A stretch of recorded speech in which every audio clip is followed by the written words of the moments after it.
Hello, good evening. Welcome to Riyadh. Welcome to the King Abdulaziz racecourse here in the heart of Riyadh, where we're going to bring you the final day's racing on this penultimate week of racing. But before we get into the racing, if you're with us last night, you'll know that the White Stable, of course, had employed Jcsa Murphy to success both on Thursday and Friday this week. He'd had 4 winners from across the 2 days. They made a rather unexpected announcement earlier today that they have decided to withdraw their horses for tonight, and indeed have no plans to have any more runners in the remaining 3 meetings that are scheduled for next week. Now, we understand, Rory's alongside me, we understand, Rory, that this is to try and avoid a potential disagreement, I think it's fair to say, between Prince Mehtab, who represents the White Stable, and obviously Prince Faisal of the Red Stable. So in order to prevent the competition, a little bit of ill feeling and disagreement between the 2 parties, the White Stable have drawn stumps and they're to have no more runners from here on in. Yes, and the statement from the White Stable that we saw said that Prince Mehtab valued his friendship with his brother and compatriot, Prince Faisal, more than he valued this competition. And obviously, we saw the reaction to the winners here yesterday. We see how important that is for both teams. And we're talking big teams of people involved in those. Absolutely, yes. And yes. While that's really exciting for us, there's always the possibility there's a bit of needle involved in that as well. And clearly, that might have become an issue over the next week. The Red Stable obviously been leading this competition all the way through. White Stable were making a strong run to overtake the Red Stable yesterday. But clearly, there was the possibility that people were going to fall out over that. And again, it's important to understand in Arabic culture how important it is for friendship to prevail, and particularly for the princes to show that they are men of honour and men of principle. And therefore, rather than having this potentially turn into an issue where people fell out, Prince Mehtab has made the decision to withdraw from the competition. Clearly, he was absolutely committed to winning this in the first place, but you don't really know until you're into the teeth of the contest exactly how friendly or otherwise that rivalry is going to be between the teams. And rather than that, causing issues between the 2 stables, Prince Mehtab has decided to withdraw. Now, they may still win the championship. So this is the interesting point, isn't it? Because obviously they went to the lead yesterday. We were looking at the point scoring as well, and one of those races was worth 2 points. So in effect, they lead by 3. Now, as things stand, of course, obviously the Red Stable are carrying on. They've got runners tonight, multiple runners tonight, and many chances. The likelihood is you would think that with the 4 meetings that are left, they would have a chance to overhaul the White Stable. We don't know what would happen, of course, if they were to draw level. Yes. And then perhaps they too might decide that the fairest way would be for everybody to finish on equal points. Particularly if you're making a point about honour and about friendship between the princes and about setting an example for the people. I would imagine that's probably what would happen, and they would share the championship then. And everyone, well, not everyone wouldn't be quite as happy as they might be with full victory, but I think it's a good compromise. So it'll be interesting to see if that's what happens. And of course, we're not guaranteed that there are going to be 3 winners from the Red Stable, but with no White Stable runners, and given how strong both are numerically, you would have thought it shouldn't be too difficult for the Red Stable to rack up those wins. You would imagine that in the course of 4 meetings, they'll probably have to secure those points. It doesn't have to be 3 winners, of course. It could be a winning race that secures more than 1 point. So that was the dramatic news that we woke up to this morning. I think it was rather unexpected. Nobody was foreseeing that beforehand. And of course, Jcsa Murphy, who'd been very much called up, wouldn't he, to replace Camilla Spina, who's suspended this week for these 3 days. He'd ridden the 4 winners for them. And, well, now we believe that obviously he's not going to ride tonight because his intended mounts have been withdrawn, and he is set to make his way back to the UK. So a real dramatic start to the day here in Riyadh, but just to... There's also an interesting thing there as well. Because Ocean's here, he can't ride anywhere else today. I think in most scenarios, you'd have jockeys picking up spare rides. But again, because the emphasis here is on loyalty and friendship and that aspect of things, they don't tend to do that. They don't tend to kick jockeys off at the last minute and allow a big name jockey to take over. Obviously, where there is an opportunity for a jockey like Ocean to ride, they'll happily bring him over, but he's not going to kick other riders off their mounts tonight, having lost the rides on other horses. So he just go home instead. There we are. So that is the rather dramatic news that broke very early this morning here in Riyadh. Now, as far as the racing is concerned today, we've got some fantastic racing coming up. The Jcsa Cup and the North America Cup, which is the last race tonight, is going to be an absolute fantastic spectacle. Before all of that, before we focus on race number one, let's say a very good evening to Callum Helliwell, who is our reporter, and he's in the paddock ahead of the first race. Thank you very much, Daryl. Yes, good evening to you and Rory in the studio. Good morning, good afternoon, good evening, wherever in the world you are watching from home.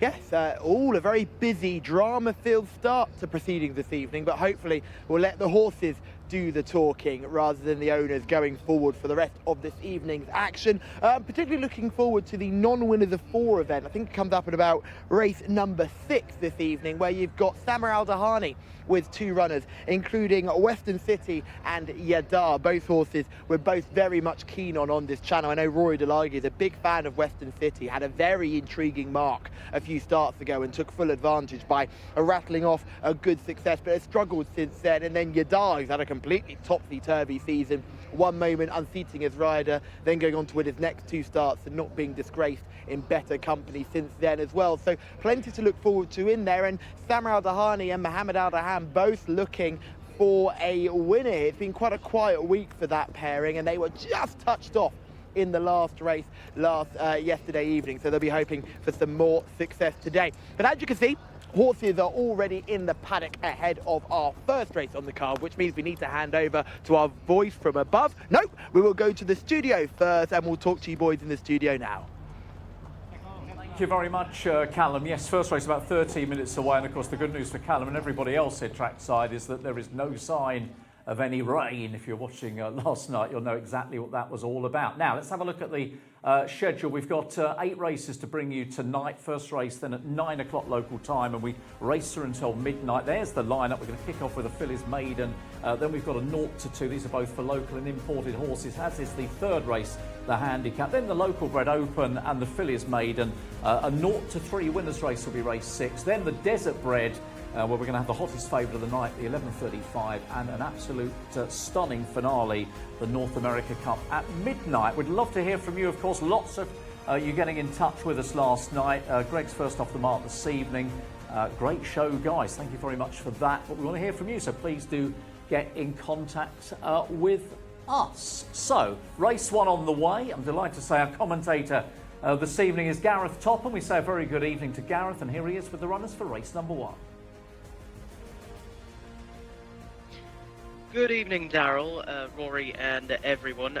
Welcome along. Our opening race is a Phillies maiden, and the details for it read as follows. Number 1 is Abiyat with Tharbal Timiat, a late scratching horse. Number 2, now a non-runner. Number 4, or rather number 3, Bakra Mohammed Al Habib. Number 4, Bint Kafa Fahad Al Faradi, now taking the ride. Number 5 is Bright Lily Abdullah Al Hussein. 6 is Dressed in Blue Azil Al Zahani. Number 7, Drifting, Mohammed Al-Yami on board. Over the page to number 8, Jerat Baha with Nawaf Al-Fayruz. Number 9 is Mitwasiya with Abdullah Al-Credis. Number 10 is Mobshara Abdulaziz Al-Faradi. 11 is Myla Adel Al-Faradi on board. Number 12 is Noof, the mount of Louis Morales. Number 13 is Renad Abdullah Al-Fayruz on board. Over the page to the final couple, 14 Thoughts and Prayers Mohammed Al-Daham, and 15 is Tajawid with Abdullah Al-Khamis taking the ride. Number 16 is also a non-runner, so take out numbers 2 and 16, and that leaves us with 14 runners in the paddock. Back to Callum, who has more. Thank you very much, Gareth. Yes, let's start with the 5, Bright Lily, who's walking around really well. She's got a good, long, eccentric walk. She covers the ground well. She's not the biggest, but she looks fit enough to do the damage today. Comes in here with a rating of 65, which on rating should give her every chance in this contest. Look, would I like to see her a bit more imposing in the parade ring? Yes, but having looked at a few of these, they're all a little bit on the small side. So hopefully she will be able to do herself justice. We'll need to bounce back from a couple couple of low-key efforts recently, though. Let's go back to the 7. We're going to look at Drifting, who is certainly not drifting around the parade ring here, taking a bit of a while to come to us, but is a really nice-looking type, and she's keen enough to come round here. She is just coming towards me now. She looks really well in the coat. She's obviously keen and mustard to get going, and she probably just needs a little bit more development in the back end, actually. If you just let her come to us, let's have to let her go by here. Just see the back end of her here. Her hindquarters still needs some development. There's a good bit of poverty line there, but there's also a bit of just looser flesh there. You'd want her to tighten up just a little bit more. She's only had the 2 career starts, so it would be no surprise if she took a step forward today, but maybe next season will be more likely for her success. We'll then look at some of the bigger name players in this. We'll start with the 10, Mobshara, who I'm really keen on. Same connection to Sail on Silverbird. We really like these types. This horse has done very little wrong so far in the career. 5 starts, never finishing out the money. 5th last time out, very, very well turned out, got the headgear on. She's not the most beautiful of movers, but she's physically a little bit further ahead than a lot of these 3-year-old fillies, so I'd like her chances in this. The red stable are represented by Myla, the 11 here, another horse making a 4th career start today. She's more upright than a lot of these. She's physically ahead of some of these too. She's well built in behind. She's got a lovely back on her. She's a little bit long and may need to grow a little bit more, but she's a good enough walker, and there's plenty of positives to like about her. I'd imagine she'd be well fancied with Adele Alvaredi in the plate. Finally, we'll just drop back to the 13 and 14. Renard is the 13. I thought she was really well put together. She's a lighter type of individual here, but she's been very well turned out. You can see the quarter marks on her hindquarters are absolutely gorgeous. She walks with a really nice swing to her hips as well. She's one of the better movers we've seen so far today as well, and I'll be keen to see her run here. Now remember, this will be her 6th career start. The one that's very unexposed is Thoughts and Prayers, who comes here having only had the 1 career start, where finishing 5th, and comes here looking intriguing, maybe just a little bit on the small side for me, but connections, Mohammed Al-Daham and Samar Al-Dahani are not to be sniffed at. If I had to make a pick, you know what? I think I'll be going for the 13. Renard is the pick for me.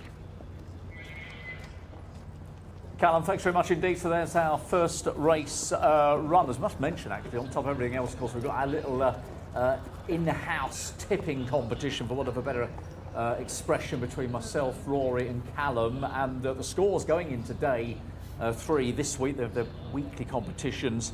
Callum leading with 6 winners. He had a couple of big prize winners as well, amongst them myself on 4 and Rory on 3, but it's still all to play for, and we will know at the end of the night as to who will take away the prize. Not that there is a prize to take away, Rory. No, well, if there was a prize, I'd be trying a lot harder. If there was a prize, I'd be trying exceptionally hard. No, I mean, I think, anyway, look, it's. But I think we can. Prize, I think we can find a little trophy to pass between us. Well, I mean, if there'd been a prize last week, Tom and I would have shared it, but there we are. So, interesting race coming up here, this opening contest, and the market, actually, before I mention the market, should confirm that the 2 Anud Al Riyadh was scratched quite late, which has resulted in sort of revisions to the market. The one horse has been best backed, actually, is the 3rd favourite, Mobshara, who is 5-1, but the favourite is a warm order. That is Thoughts and Prayers at 11-8, number 14, ahead of Dressed in Blue, the 6 7-2. And then we've got 5 Bright Lily and 11 Myla, both on 15-2, and bigger prices the remainder. So Thoughts and Prayers is favourite, as Callum mentioned, only had the 1 start. That was in Ireland. It was a very interesting race as well, wasn't it, with Fozzie Stack, and I don't know, I think the market might well have jumped on board this one at 11-8. Yeah, shorter than I thought she would be. She's very interesting. As she said, she had 1 run for Fozzie Stack. It was in quite a valuable auction event at Leopardstown, where she ran green but ran on very well to finish 5th, looking like she would improve for the run, and obviously picked up immediately after that by Thamar Al-Dahani and Sheikh Abdullah Al-Sabah, and looks like an interesting purchase for them. She didn't massively take the eye on the parade ring, I have to say. She's not as prepossessing as 1 or 2. So I made her my pick on paper. I'm not blown away by her, but I'm going to watch her go to post and see how how they catch the eye going there. But yeah, she's the one who does take the eye because of the potential upside, given that her one run was full of promise. So I was trying to give her some kind of mark based on what she did and what she could have done, and I reckon in a sort of way, a roundabout way, I could give her a mark in the low 70s, which would put her in theory some way ahead of the sort of best of those that have got marks. I mean, obviously we've got this local debutante as well, dressed in blue, who was running with Sylvester Kirk. I mean, I think I could probably rate that horse in the low 70s as well. Yeah, I thought Dressed in Blue was very interesting as well. And yeah, Sylvester Kirk doesn't tend to produce precocious 2-year-olds. And this one, from a good family, a daughter of Invincible Spirit, and she showed very little on debut at a big price, and was a big price second time out at Kempton, but ran a lot better to finish third. She was quite well placed the way that race went, but at least that showed that she's got natural speed about her. I thought she was also very interesting, and I thought that was quite an interesting stable switch as well. Asil Al Sahani we saw in winning action yesterday as well. He takes the rider promising rider, and I thought those with local form have a little bit to prove. As you said, a Nudal Riyadh out of it was potentially interesting. Bright Lily's arguably got the best form, but she's had plenty of chances, and that would be the worry with her, that she showed form early last season for Mick Appleby. Yeah, actually, she was initially with Richard Fahey and then moved to Mick Appleby. Ran her best race on her only start for Mick at Nottingham in a nursery, but hasn't shown an awful lot here. And you've got to be slightly worried about her rating. So with all that and those extra opinions coming in, I mean, should we be heeding the support for Mobshara, therefore, the 10 who has taken a little bit of market interest? Yeah, I think you do have to look at. I mean, obviously, we're looking at horses who've run in the UK or Ireland and say, well, that would be sort of high 60s, low 70s. But that's also true of Bright Lily, who's disappointed twice here, and not all horses make that transition particularly easily. So we do have to look at those who've shown form here, and Mobshara is a pretty obvious one. She's had her chances. She's earned prize money in all 5 starts, despite looking a little bit one pace. She's raced over, from 1200 to 1600 metres. She seems equally effective at those trips. Was a perfectly good 5th of 19 to leave the girl go over 1600 metres last time out. The drop and trip should be okay for her, and she does have claims. Now, if you mention her with a chance on the form of her 5th last time out, you've got to give Mila a chance as well. Mila was just behind her in 6th that day. Now, she had looked nothing out of the ordinary at all in her first 2 runs. She gets a very low rating of 32, but she was just behind Mobshara last time out. That was an improvement in her previous form, so she could step forward again. Okay, Adele's ride, of course, for the Red Stable.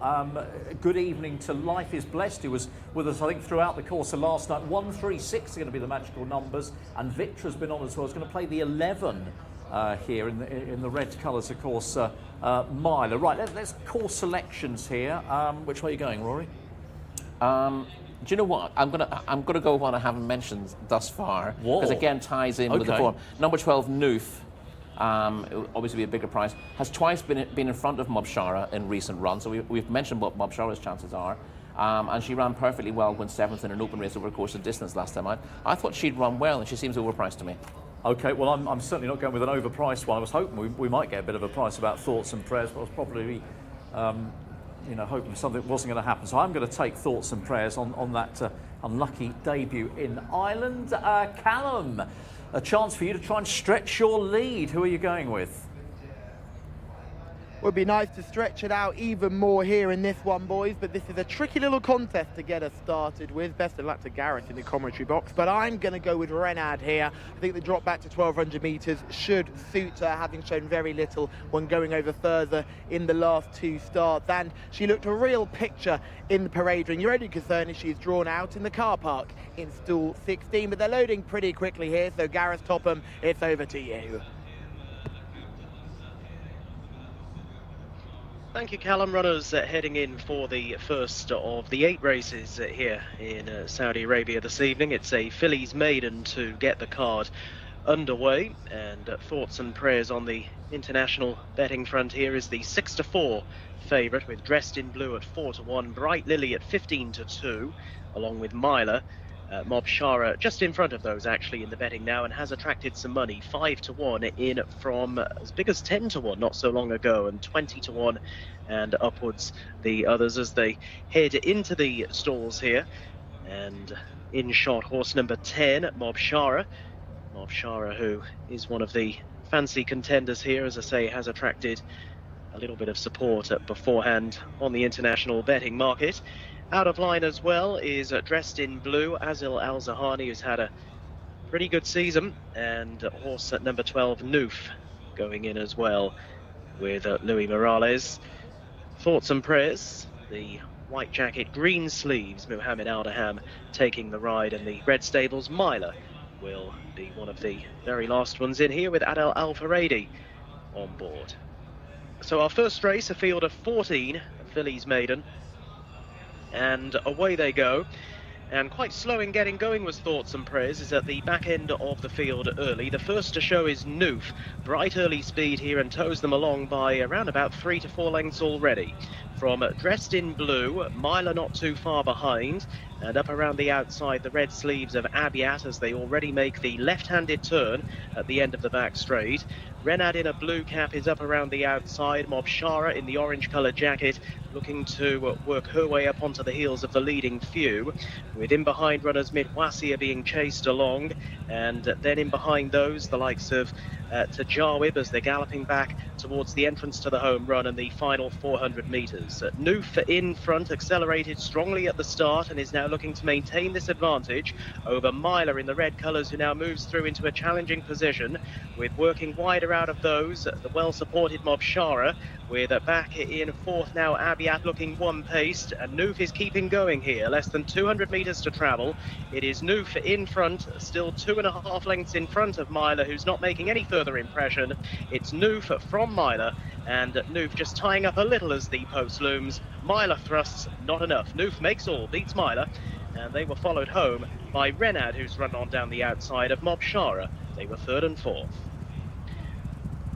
Noof has gone on to land the prize. Rory Delaghi off to a winning start this Saturday evening, and Louis Morales on board, giving Noof a positive ride and holding on well from Myla, who got close, it must be said, in the final few bands, but ultimately not close enough. And Noof has been able to keep up the pace here and wins in a time of 1 minute 15.34 seconds. Held off Myla by half a length. Myla's run well, but not quite enough ultimately to get to the winner. And they came clear of Renad, who stayed on to grab the third spot just in front of Mobshara in fourth. Noof then, great pace from the start and had enough to hold on well at the finish.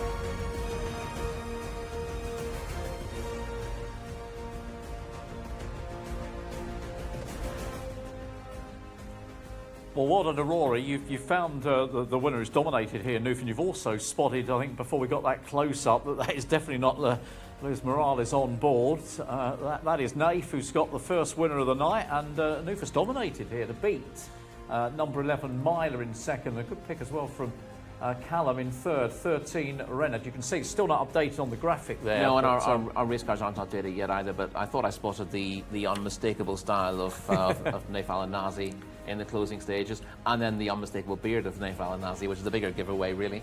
But yes, Noof has done it well. She showed lots of early pace together. Looked vulnerable off the bend, 4 or 5 of them seeming to close in on her, but she's kicked away again a furlong from home, and then late on got tired. Myla's improved again, and she looks a lot better than her rating. She just was clearly not strong enough or not mature enough in those first 2 starts.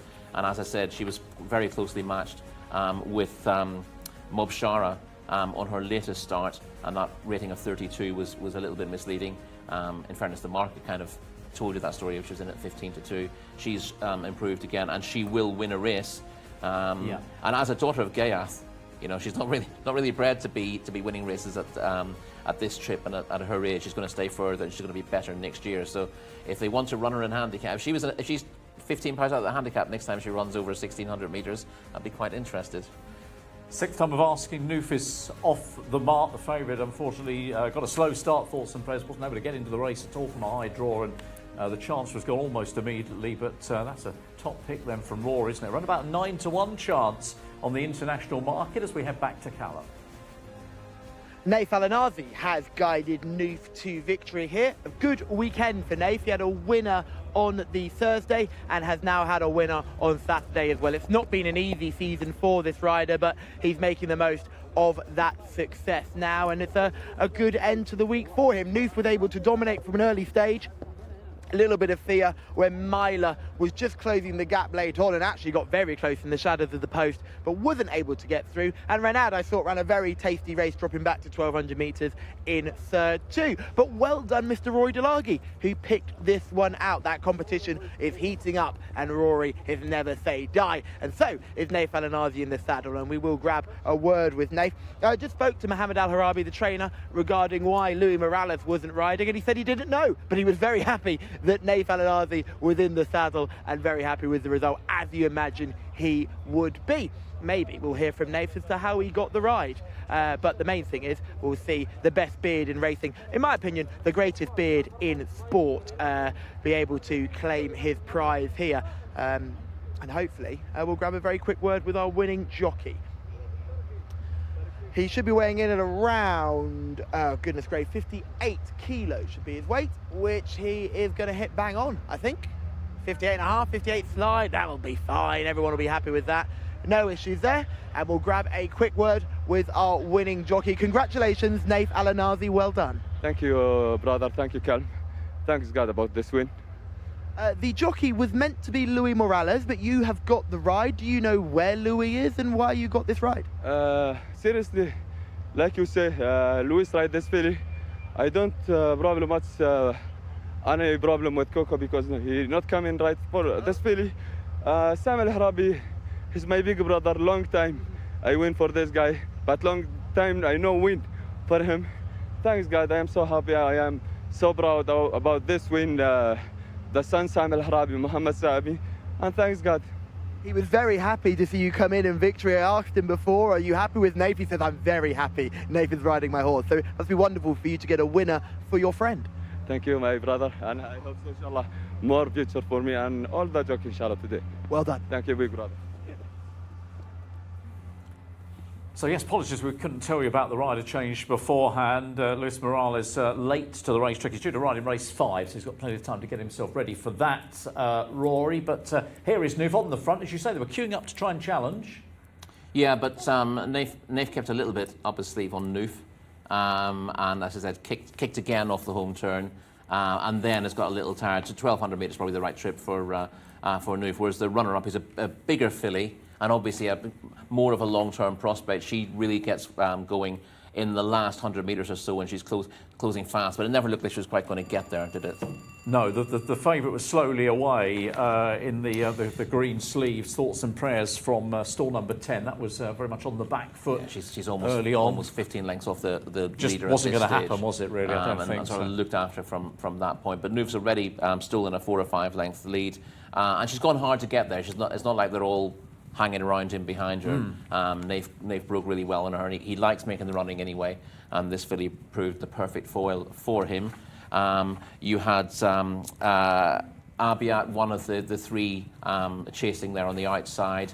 You also had Dressed in Blue, the second favourite in those green colours with a gold chevron, who's just dropping out of the picture now, was prominent earlier. And at this stage you see the staying on Myla coming through as the biggest challenger, with Callum's selection, Reynard, coming from quite a long way off the pace, not even a picture at the moment, to grab third. At the moment it's Mobshara in third, but she gets caught for that position by Reynard. close zone. But nice performance from the winner. Very promising effort from the second. She's definitely the one to take from the race. Yeah, Myler, you take away then for next time. Will there be a race in time before the end of the season for Myler? We've only got, of course, those 3 meetings to come next week. Here's the more conventional view of the race, and Nath getting control on Noof here from gate number 2. It was a good draw to have, of course, if you had that early speed, which was certainly prevalent there. Yeah, and she's been running very well in slightly better races than this. And as we said, we talked about Mobshara's chance, but Mobshara you see in the orange cap. But Noof's regularly been finishing in front of Mobshara, and just hasn't really had the run of things. Deserved this victory, having run pretty consistently. Only rated 53, but really has probably had to improve just 2 or 3 pounds on that to be winning today. She's genuine. She's nothing out of the ordinary, but she is straightforward. She's genuine, she's speedy, and that's been enough for her to win today. So there are a good start to Rory, and a good start if you followed Rory in, of course, with that success at 9-1. So those all important numbers again were 12, 11 and 13. Adriel joined us just before that race on the chat on YouTube, put up the 7, put up the 14 as well. So thank you very much for your selections. Feel free to drop more in, of course, during the course of the evening, but it's a studio winner here for my colleague Rory Delaghi to start off the night. Now, we've got a small field for the next race, just going to be 6 of them, because horses 2 and 3 have come out of this 0-2 race. We can get all the details regarding those 6 runners by heading straight back to Gareth. Cheers, Daryl. Our second race not too far away. Number 1 is Jabal with Muhammad Al-Daham. Take out numbers 2 and 3. Number 4 is Abrik Al-Khail with Abdullah Al-Credis. Number 5 is Ailil with Abdullah Al-Lawfi. Number 6, Ajba Asil Al-Zahani. Number 7 is Safia Jean Mohammed Saeed. And number 8, Lily's Bet at the mount of Fab Al-Timyat. Those are the runners then for our second race, a field of 6, and they'll be making their way into the paddock very shortly. Thank you very much, Gareth. Yeah, first off, we're looking at is Jabal. A rating of 58 seems shocking for this horse. Very promising on debut and a good winner last time out. I'm pretty sure Tom Collins is a big fan of this individual, and I am also a big fan of his as well. He really does cover the ground as he walks. He's a big, raw type. Clearly, a mile and beyond will be what he's best suited to. Your only concern would be that a couple of Sama's horses have just been a bit more over the top recently. Now I've just mind you back there. They're coming on the short circuit here. So they're just, you'd be only concerned that this horse might have one run too many, but plenty to like about what we're seeing here with the 1. The only concern would be the quick turnaround after the last victory. Let's go back to the 4. Break Al-Khail is the next one we'll look at. Very different type, petite, lightly built individual. A long back, I must admit, but I thought this horse ran a very good race in the Cup race earlier on this season, and then bounced back from a couple of disappointing runs with a good second last time out. Plenty of positives to like about the 4. A nice decent mover as well, and well put together. Abdullah Al-Manif will be hoping to end a bit of a dry spell with a winner here. Ailil is the 5. Next one we're going to look at, another completely different type on paper, just a big raw type. I would arguably say that Ailil is a really good looker in the parade ring here. Looks fit as a flea. Needs to bounce back from an 8th place finish last time, but this is an easier contest, and this horse remains a maiden after 5 starts, but should not be ignored. Ailil, really nice, looks fit today and looks very, very well in the coat. That is coming out of stall 7. A rating of only 43 would suggest it needs to show a bit more, but I quite like Ailil here. In behind is Sama's other horse, Ashbar. Asil Al-Sahani getting the spin on this one. He obviously had some success yesterday, and he will continue to have success all the way through to the end of the season, I imagine, especially now teaming up with Sama. Ajbar's had the 5 starts, 1 on second start, has been highly tried since then. It's been tougher races. This is an easier contest. Not the best of walkers, you would say, but does have a really good coat. Looks really well. I'd just be a little bit concerned about how short and staccato that hind leg action is, and you just want to see a little bit more athleticism in the walk. Safajin is horse number 7. The next one we will take a peep at. A very different type of walker here. A little bit more loose in the walk, but still not ideal. But remember, you're working on dirt here, so you'd be a little bit, you would have to give a little bit of grace for some of these walkers. But Jean is a nice enough type, a well-proportioned individual, not quite as long as a Break Al-Kale, who we saw earlier on in the parade ring. Is not too long, with a firm grip on that bit as well, which is a positive sign. As you can see, the tongue strap is on too. Not the most imposing of types, but certainly racy enough to suggest that start number 13 this season could be lucky number 13. And finally, we move to the bottom horse here, 8, Lily's Bet. She is the only filly in the race. She gets a little bit of weight from the guys as well in this contest, having to only carry 56 kilos.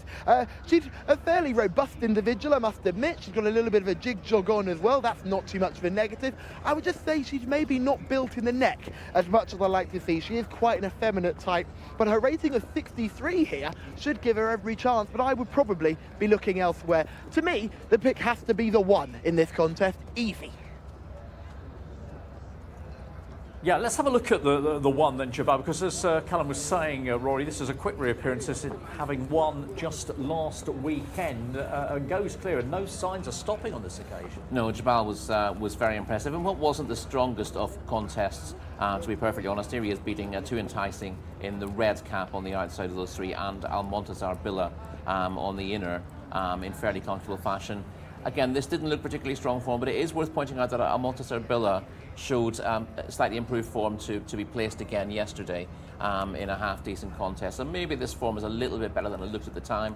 The winner getting closed down as the line arrives, but was a clear-cut winner and had a little bit more in hand than the winning margin. So Jabal, although on the ratings isn't the pick here, you'd have thought that further improvement is almost guaranteed and wouldn't be the easiest horse to put a handicap mark on after 2 runs, finishing second on debut as well. So I think the rating we have for Jabal is 70, but you could go lower or higher than that depending on your view of that race. And then you've also got to guess what Jabal had in hand. He hasn't won by very far and he's being closed down, but I think he was very comfortable and he could be a fair bit better than his mark. Yeah, out again quickly. They're obviously keen to do that with the season coming to a close. Now, the top of the market has got Jabal as the second favourite, but being supported 2-1 into 6-4, and Abrik Al-Khal is the market leader, who's got a little bit more experience in the book. Did the ease from 5-4 to 11-8. It's come back into 6-5, so renewed support for the 4, who is running some good races, ran in the Guineas, ran second at 1400 last weekend as well. As you say, got a little bit more form in the book, therefore the market doesn't want to go too big on that horse either. No, I think although he's a 6-race maiden, Abrik Al-Khal, it's only got a rating of 69. Sorry, the mark I said Jabal is 58. He's rated rather, but rated below the best in this race. Abrik Al-Khal was runner-up. It was 5th to Jeddah Beach in the Saudi Broadcasting Authority's Cup earlier in the season. That's probably his best effort, but he ran very close to that form and second to Hor Al Mohammadiyah last time out, finishing in front of Tawfiq, who won an open race last night on the card. So I think he's very much the one to beat on the figures. His form has been franked. He does need to show that he can actually win a race, but I haven't seen anything wrong with his attitude thus far. It's not the easiest call. Obviously, he's actually getting 2 kilos off a horse who's rated 11 pounds inferior to him. So he really should get the job done. But you do get the impression that rating of 58 for Jabal is very much on the low side, and he could be a fair bit better. Yeah, I'd go along with that, although I think, as you are, I'm very much leaning towards the 4 Abrik Al-Khal as the likely selection. Even the cricket video on YouTube, who's joined us, has put up the 2. You'll need to pick another one if it's this race, which I think it is, because 2 and 3, of course, are non-runners, and Life is Blessed. He's getting very excited. He's now offering up lucky 31 selections, so 5 selections, all combinations, bars, including singles. Not one in this race though. Mayman, I think, is a race on. Wassel Al Salam, Koalis, Mansiata Doro, and Making Movies, who we will be focusing on, of course, much later on, and the second lucky 31, which I'll read later. But getting involved with some of those multiples, you kind of think it must almost like Cheltenham multiple playing from Life is Blessed. But thank you very much for those. So bar the top 2, Rory, it's 8-1. The 8, who is Lily's Best, of course, comes here on local debut, also with William Knight, still same mark, 63. I mean, I suppose that would put her in the picture on that kind of rating. Yes, she's she's got a chance on that sort of rating. She was fairly consistent for William Knight on the all-weather. She ran once on turf and was below form, but her all-weather form was much of a muchness. A reproduction of her very best form would make her competitive, but she is racing on a different surface. We did see a couple of horses in our previous race who had formed good enough to be competitive just struggle first time on this surface, and there's a chance that that she will as well. She's got enough experience, but this will be a different feeling for her to the likes of Kempton. William Knight was in pretty good form last season, so I wouldn't have thought there's obvious improvement from her, because she established a level of form. It's not like this. If the stable was struggling or she looked like she was immature, I'd give her a chance of coming forward. If she runs to 63, she wouldn't be far away here getting weight from Jabal, for example. But the worry about her not being able to show her form straight away puts you off her slightly.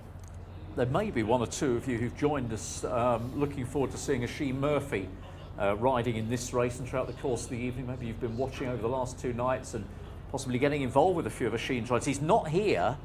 He's about to make his way home. The reason being, we broke this story a little bit earlier on. In effect, the White Stable have decided to call it a day. They went to the top of the championship yesterday, and we talked about this at the top of the programme, but in theory, because they don't want to get involved in any kind of disagreement or to sort of cloud the waters with their big rivals, the Red Stable, Prince Meteb has decided that they're not going to be runners tonight. They're not going to be runners for the rest of this meeting. They still lead by 3 points. We wait to see how the Red Stable react to that going forwards. But no runners for them, and obviously, therefore, no Oisin Murphy. Indeed, yeah, it's a bit of a surprise to wake up to. Well, I didn't get the news this morning, but I saw that most of those runners have been scratched first thing, and I thought, well, this can't be coincidental. There must be a reason for it, and eventually we found out exactly why that was. An unusual situation, obviously, but clearly Prince Meteb is more concerned with his friendship, the relationship, and his relationship with Prince Faisal. So that's more important than any competition. For all, both stables were very, very keen to be champion owner. And when we talk about stables, it's not just one man. There are big organisations there. There are multiple trainers. There are multiple stable staff, and a lot of people who are getting behind this. But it's also quite easy in that sort of scenario, in a really tight battle, for people to get a little bit hot under the collar. I remember watching last night, and you could see all the representatives of the White Stable when they went to the front. Just what that meant to them, because this is, it's like any championship battle anywhere across the world in any sport. You're after your rivals. And the moment when you go to the front and you're hoping, therefore, that's enough to stay there. So, yes, a dramatic start to the day. And the Red Stable, obviously, with runners tonight. And, you'd imagine at some stage during the course of the evening, they may well have a winner. Well, they went very close in the first race. Yes. And I'd have thought there's a fair chance at some stage this evening that we will have a winner from the Red Stable, and we'll see how that pans out. In this race, we don't have that to worry about. Well, we are looking at the champion trainer-elect, and there's no drama with that. No, that's well and truly Thamar over that Al-Dahani will be crowned champion trainer in a week's time. He's well clear in the championship, and one or two of his closest rivals don't have any runners left to run anyway. So it'd be nice if Jabal can win this for Thamar, so he can give us one of his trademark interviews afterwards. Absolutely. Right, selections. Life is Blessed is with the 1, but you want to know who we're going with. I'm taking number 4, Abriq Al-Kaw as my choice, Rory. I'm also going to go for Abriq Al-Kaw. I think it's a lot tighter between the front two in the market than the figures suggest. But I still just favour number 4. Okay, well, Callum was leaning towards Jabal a little bit earlier on in the paddock. Are you sticking that way? I am sticking that way, boys. I think Jabal might be a little bit special. I think he's a very big, raw boy, and he's just taken a little bit of time to come to hand. He was a huge eye-catcher when finishing second on debut. He then took another step forward when winning with plenty in hand last time out. Abriq Al-Kaw's had some tough races, and although he'll definitely be more street-wise, I think Jabal has a huge engine and a very bright future. So hopefully Thamar Al-Dahani and Mohammed Al-Dahan can team up with this. I'm with Jabal. The boys are on Abriq Al-Kaw. Our commentator is Gareth Topham, and it's over to you. Thank you, Callum. Runners heading into the stalls then, the final couple. And Abriq Al-Kaw on the International betting market, the 6-5 favourite, Jabal at 6-4, and if the betting is anything to go by, it looks a two-horse war as it's 8-1, bar 2. Final couple then slotting in. Jabal is the last one to head forward under Mohammed Aldaham, racing over a mile. And they came out in a nice line as well, with Jabal the green sleeves and cap down along the inside, with prominent as well as they settle themselves down Ajba, and deeper out is a Lil. They're being followed by Lily's Bet further down the pack in the early stages. Abrik Al Kale in that light blue colour jacket, just a bit outpaced at the moment. Safir Jean is at the back end of the field as they continue their run, going down the far side of the track, and as they do so, it is Ajba setting the pace here by some 3 lengths over Jabal, with back in third a Lil, and then towards the inside Lily's Bet. If Abrik Al Kale's going to win this, is going to have to make up a lot of ground, and has got around about 600 metres left to get to this leader, and there's a bigger gap then to the overall back marker Safir Jean. But Ajba, Adil Al-Zahani with a clear lead, heading back towards the entrance to the home straight, and the final 400 metres shortly will be upon them. The 6-horse Ajba, chased by Jabal, who's moving well. Now improving. Abrik Al Kale is up into third place, ridden along, but is closing, is responding well. As now the race hots up with a furlong and a half to go, and from a long way back, Abrik Al Kale has struck the front. From Jabal, who now moves into second, as very quickly Ajba weakens. Safir Jean has stayed on into third, but with less than 200 metres to stride, it is Abrik Al Kale and Abdullah Al Credis coming clear. Now 2 lengths ahead of in second Jabal, with back in third Safir Jean, and that will be the order in which they finish here. Abrik Al Kale comes from well down the pack to score handsomely. Jabal is home in second, Safir Jean home in third.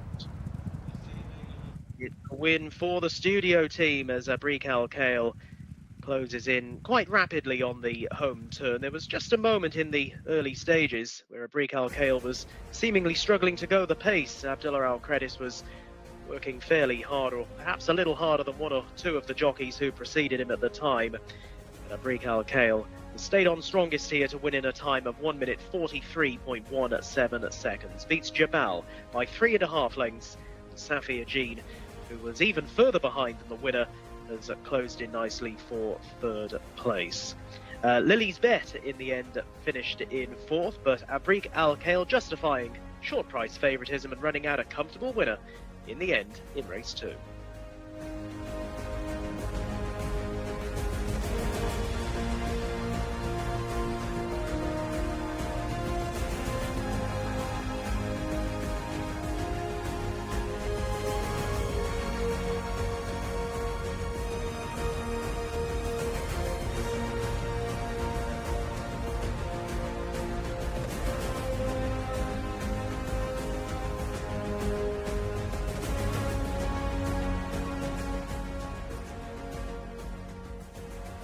Well, Abrik Al Kale has come from a very uncompromising position early on to win, pulling away in the closing stages under Abdullah Al Credis here, and beat number 1 Jabal. So the 2 market leaders fill the top spots, and it was the 6-5 favourite goes on to score number 7 Safir Jean back in third. I suppose I need to ask the question, Rory, were we ever worried? Please say yes. Officially no. It looked a slightly strange race after a couple of furlongs. Mohammed Aldaham came out of the stalls and seemed to want to go very wide on the track, carrying a Lil with him, which allowed the Ajba, the second string from the Tamar Aldahani yard to get a clear lead. And you wondered whether he was really going sort of 6 furlong pace though in front, I thought, and he folded fairly quickly off the turn. Whereas, as we saw with Oisin Murphy yesterday on the turf, Abdullah Al Credis was just happy to bide his time on a horse he knew would see things out pretty strongly, and he never seemed too worried. And his beaming smile as he comes in suggests that he was. Well, that could be relief, I suppose, but I don't think so. I think when he moved up to challenge Jabal off the bend, I think he was pretty confident he'd win. And I just thought he idled a little bit in front as well. Okay, we're going to get a little bit of reaction as we head back to Callum. Yeah, thank you very much, guys. Abrik Al Kale has come from stone last to first, to win this non-winners of 3 contest in good style, and has actually done it comfortably in the end from Jabal, who finished in second. Abdullah Manif doing the training. We will grab a word with our winning trainer as soon as possible. In fact, we'll grab him now. He's just on the phone, but once he's off the phone, we will get a good chat with our winning trainer. He'll be very happy. He's telling whoever's on the phone to watch on the YouTube channel, he's always trying to plug the show, which is always very helpful. Abdullah, come on, hang up it now. We don't need to talk to them any longer. This is my agent. I'm an interview, sorry. I'll call you back later. All right? No problem. Cheers, man. Look at that. You're telling him to watch the YouTube channel as well. Thank you very much. Man, he's such a very good agent. I always see him as a brother. He always does his due diligence and homework properly. We started this strategic partnership since 2 years ago. We have we came across a very good achievements with the horses that we selected.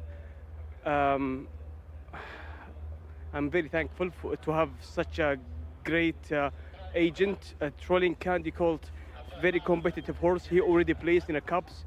I know he's capable enough to break his maiden even in an open class race. So alhamdulillah, he done us today and he met our expectation, and thanks to the owner Ayman Al-Rajhi for this such a great opportunity. It's a very good thing that we started with 10 yearlings this season. 6 of them break their maiden properly, and we have also qualified to the Derby, but unfortunately we could not get into that Derby because of an accident the horse had. But such a great experience for this season, and I am very much looking forward to better achievements. You certainly should be looking forward to better achievements next season. This horse got a lovely ride, I thought, from Abdullah. Very patient. Were you ever worried he was too far back? To be honest, I told him, we agreed to give him his comfort for the first 1,000, but he was a little bit behind. And the horse ran last week and he came second. And I was thinking that, hopefully he's not in the mood of fresh enough yet to compete. But he take it easy. Yeah. So alhamdulillah, things are on plan and on track. I wish all the best for this. He's a brave horse. The only thing that, and by the way, we brought him from Doncaster Guts. Hey! The best sale. That's the pitch we need. Okay, to be honest, before it wasn't the best, but now it's the best. We love Doncaster now, well done. I love Doncaster. All right. Yeah, Abrik Akal, who has made tremendous progress from the back of the field, make it look fairly comfortable in the end. I mean, as you were hearing, there's running some good races, ran in the Guineas amongst other contests earlier in the campaign. Yeah, been keeping very good company and deserves to get his head in front here. And yeah, we were slightly worried about the runner-up being open to improvement, but on the figures, the winner had £15 in hand, again receiving weight yes, as a maiden, which gave him that edge. And although he was a little bit out of his grind in the early stages, it's probably helped him. You know, sometimes you'll see races like this where the horses just get a little bit too engaged early on. They over-race a little bit and don't see things out. Well, let's try and see what happens with him early. He's in 4. He took a little nudge there coming out of the stalls. Those and the red colours on these inside Lily's bet. And yeah, all of a sudden we're seeing the market rival. You see, look, Mohammed Al-Dahan was out. taking his horse very wide on the track, and I'm not entirely sure what the plan was there. No. But it basically meant that the two Al-Dahani runners were first and second, but a long way apart from each other, so they weren't racing each other. I think that might have been the plan, to try to dominate the race without getting the horses too revved up. But it didn't really work in the end. No, because the front runner who gets quite a fair way in front doesn't last home at all. I think ends up finishing last. And we don't see where the winner is at this stage because he's been allowed to find his stride at the back of the field, and it does look like he's got a lot of ground to make up. But the pace that the leader's going is a little bit too hot for horses of this rating up the trip. And you'll see that he doesn't see things out at all. I'm afraid my chair is falling apart live on air. Hang on in there. Mohammed Al-Dahan probably thinks he's in a good position at the moment, but now we see at the bottom of the picture the winner begin to come through, and from this stage he's making ground hand over fist, and once he moves onto the outside, he's always likely to get there. The leader beginning to paddle at this stage. The writing's on the wall, and it's just a case of whether you think Abriq Al-Khail will go through with it, given he's not won a race so far. But to be honest, he's almost always been racing against better horses than him, so it's not like he's thrown away opportunities in maidens. He's been very consistent, and he's looked perfectly straightforward. And although I think at this stage he begins to idle, he's been in front a little bit too long, and allows the runner-up Jabal just to close him down a little bit. He always had plenty in hand, as the ratings pre-race suggested. Yes, I mean, look, in hindsight, I know this is, but you could certainly have argued that if you were backing Jabal, you were taking far shorter odds than really you should have done.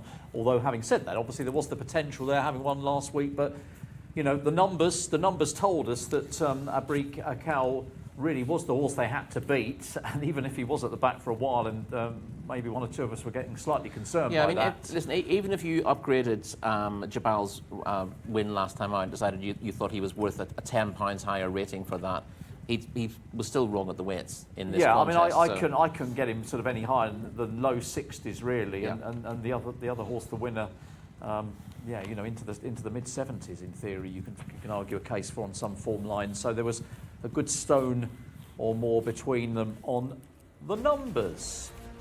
There we are. That's our second race tonight. So we've got a first winning favourites. Let us know if you had some luck with that as you watch this English-speaking service live here from Riyadh on the Jcsa website. And if you're sat at home and saying, well, that was just so easy, that was an easy winner to have, stand by, because we're about to get into the realms of a very competitive 0 to 80 handicap. Of course, Rory's had the first two winners, and with myself jumping on board the winner there, it is now Callum leading. Six winners. I heard there might be a prize. So each. It's amazing how suddenly people's ideas buck up, don't they? When so a prize. The prize apparently is 10 top quality coat hangers. So plastic ones. Are we talking? Yeah, but good plastic. Good plastic. Okay. Solid. Well, that presentation will take place later on, of course, and we're going to go back to Callum in the meantime. I wonder how Gareth. In fact, we're going to Callum later. Hopefully, Callum's all right. But Gareth is about to tell us this big field of runners and riders for race number 3. Thank you, Daryl. Yeah, plenty more to consider here then in this 0 to 80 handicap, our third race. Number 1 is Farza Al Gawar, the mount of Abdullah Al Hussein. Take out numbers 2 and 3. Number 4 is No Man with Sultan Al Mamoni. Number 5 is Sam 6, the mount of Adel Al Faradi. Number 6, Al Magdam, Abdullah Al Khamis. Number 7 is Al Moasis with Abdullah Al Odib. And Abdullah Al Saidi takes the ride on number 8, Al Safar. Over the page to number 9, Tisalat with Ahmed Al Azari.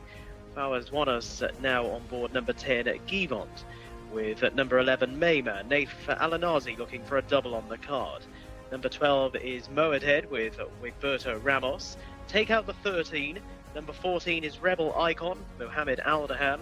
15 is Sunset and Vine with Ayad Al Tarisi on board. Over the page, we lose the 16. 17 is Dere Al-Fard with Ahmed Al-Tayyar riding. 18 is Tireless, Rakan Al-Obeid. Number 19 is Etefali with Nawaf Al-Mudiani. Number 20, Varden with Abdulaziz Al-Faradi. 21, Asadna with Azil Al-Zahani. And 22, Sodius Mohammed Al-Hubail on board. Those are the runners and riders then for our third race, and Callum will have a little look at these down in the paddock. Thank you, Gareth. Yeah, let's start with No Man, the 4. Big, imposing, strong sort. You've got Sultan Al Mamoni taking off 2 kilos as well, which is a positive, but needs to end a run of pretty poor performances, but is currently tumbling down the handicap. Okay, now let's pull our way back to the 8. This is the next horse we'll take a look at. This is Al Safar, who is absolutely red-hot fit and ready to go today. Just coming towards us now, this grey with the blue and orange colours. Really, really nice type. Just if you look at his back end, you can just see how well muscled he is. Just a really strong individual. A nice walker as well, quite an active walker as well. You can see his grooms are having to just hold him back a little bit too. He's a nice type. I really quite like Al Safar. Your only concern is that he is drawn out in the car park in 15. If he can make the most, if he can overcome that draw, he will be one you have to keep an eye on. Remember, he was third on only his penultimate start. Now off, we'll drop a little bit further back to the 10 Giewont, which I am saying I've had a huge input into this jockey booking, because you'll see Knife Wanath. Oh no, it's Abdul Al-Manif trains this one. I apologise. I was just looking at the jockey changes. Abdul Al-Manif training this one, looking for a double, and you've got a Fawaz Wanath jockey booking as well. Had a good conversation with Fawaz a couple of nights ago just about his brother Knife, who does some training as well for horses in the ownership, and Knife never lets Fawaz ride his horses, so there's some inter-family beef there about who gets to ride whose horses. But this is Giewont, who will be looking to give Abdullah Al-Manif a very quick double. Looks in great shape as well. Second on penultimate start, well beaten last time, but would be no surprise if this horse can give the trainer a quick fire double. Looks really well, just carrying a bit of condition, I would say. Finally, we're going to drop back to the 14. This is Rebel Icon coming towards us now. Not the best looking individual you'll ever see, but Samar Al-Dahani's horse, who's owned by Samar Racing as well, is a very nice type. He's a well-muscled individual. He's got a pretty good walk on him as well. He bounces along nicely. He's got the headgear on, no concern to me. He always has that on. And with a winner on penultimate start, really tough ask last time out. I imagine he'll be much better in this sort of company. And at a mark at 78, he's very, very dangerous. Boys, it's an intriguing contest. The bell's just gone. It's back to you. Yeah, it's not quite as tight as the handicap we had last time. I think there was only £2 between top and bottom, but there's only the £5 or £4, I think it is, between the top and the foot here. Top is rated 80. Actually, bottom at 75, so it is £5. 4-1 the field. Sam 6's favourite. Horse 5 on the international markets. Adele Al-Faradi will take the ride. 6-1 is 21. Al Sadna. 7s is number 6. Al Madam. 7-1 about Tylus, the 18. First of the red stable colours, and 8-1 number 14 Rebel Icon. So competitive as we'd expect, Rory. Yeah, very competitive. Right favourite in your books? An obvious one on his last 2 runs, Sam 6. And I quite liked him when I got to him going down the card, and then I found about 6 others that I thought actually that might, yeah. So yeah, a reasonably solid favourite, but he did nothing in hand to his mark. Sam 6 was winner 2 starts ago, was beaten less than 2.5 lengths, went 4th in a handicap last time out. So clearly comes here in good form, but at the same time, you know, the handicapper knows he's roughly correct with the mark of 80. Yeah. I mean, he's had 8 runs. I suppose he's not as exposed as many of these. That's one thing. I was going to keep him on side. I mean, I'm kind of leaning towards him. As you say, he's up, I think, £4 for the last effort. But yeah, on the other hand, of course, that was a 0-90 handicap, and this is probably not the most competitive 0-90, but at the same time, there'll be higher rated horses in that contest. So it's a bit of 6 of one, half a dozen of the other. You're going up a little bit in the weights, but you're coming down in class. So one compensates for the other. Give us some numbers then that you're keen on here, or some horses you're keen on. Right. Well, we can go through a few. I made a Sadna, who's right down at the bottom, the reserve who gets in here, my pick. But 21 then, yes. I haven't really liked Asadna. Asadna, if you remember, was a horse who bolted up on debut at Ripon, was favourite for the Coventry Stakes at Royal Ascot, where he bombed out. There's quite an interesting story about that. Apparently, he wasn't 100% after his debut, and the owner was unhappy that he actually went to Royal Ascot, moved the horse after that. And he didn't show much in his early starts here in Saudi, and I thought he'd gone completely the wrong way. But suddenly he bounced back with a much better run when finishing 3rd of 16 to Mumayaza in a winners of 2 event over course and distance last time. And if that's a sign of him reviving, then he could be really well treated on his old form. You know, I don't like to judge a horse on what it was doing in May as a 2-year-old, but you know, he did a really good time at Ripon. He clearly has a lot of ability. Things haven't gone right for him since, but maybe he's just getting back to I can totally see that. The mark 75 could be very generous on some of that original form. So yeah, he's what is he priced at? 6-1. He is the second favourite, isn't he, in the market at the moment? Yes, we've got who else? Well, Al Migdam number 6. Let's rattle through a few of these, I suppose. His best recent effort came in a close second to Transferred over course and distance 2 starts back. A lot of these have finished behind Transferred. Transferred, I think, rattled up a hat-trick. He was then number 6 I'm looking at. He was then behind that rival again last time, but still ran creditably enough. His overall strike rate is poor. He doesn't win races, but he has definitely got the ability to go close of his current mark, Al Migdam. He's 1 from 28 lifetime, but he hits the frame quite a lot. Yeah, I mean, I like him. I couldn't select him as a win pick because of that strike rate, but you know, if you're brave enough to play any kind of sort of each way wagers, or certainly put into any exotics, he's one that you could definitely do that with. Indeed, yeah. Let's go to the top here. Fars Al-Waga took a winners of 2 over course and distance in December. 2 unplaced efforts since might put you off, but they've come in very competitive open races, so he's got every chance dropping back to a more realistic task. We saw winner of the handicap last night with a similar sort of profile, unplaced twice, but in very good races. So I wouldn't rule him out just because of those last 2 runs. He'd been going the right way before that, runner-up before winning that winners of 2 in January, and it wouldn't be a surprise to see him run well. Stall 13 a little bit awkward. No Man is impossible to fancy, the number 4. He was useful in the UK, stays a mile and a half, but he showed nothing in 3 starts here, and they dropped back to 1,200 metres, which is not going to suit him in a month of Sundays. So he's easy to put a line through. Al Moasses has been below his form recently. I mean, if he bounces back to his best, he's got a chance, but stall 18 isn't ideal for a horse who just seems to have lost his way a little bit at the moment. Number 8, Al Safa, was unplaced last time out, but was in front of Sam 6 when a close third to Ryan's Party over course of distance 2 starts back. If you could ignore the last run, that would have chances as well. So yeah, plenty of these, you know, they're interlocking form lines, and you know, if you like one of them, you're bound to find a form line from 3 or 4 runs back where it's got the beating of something else in the race. Exactly. The other one I had on my shortlist was Sunset and Vine, who is the 15, who's been running in slightly better company. Now on a mark of, what are we, 78? But yeah, I don't know what. It might have been an open race he won this time last year. Yeah. And he was in pretty good form last season, but he just seems to be going through the motions a little bit at the moment. Again, you can certainly make the case he's dropped to a very, very dangerous mark, and when he does bounce back, I think he'll bounce. You know, when he starts showing his form at all, he won't be sort of finishing 2nd or 3rd. He'll bounce back to form with a win. Straight back in. Yeah. So look, really, really trappy. Hi to Roberto, who has joined us. Welcome to the programme again, Roberto. Thank you very much for your company tonight. Love to hear where you're watching from, wherever you're with us tonight, enjoying this action. It is, of course, the penultimate Saturday here. We're building up to a fantastic finale.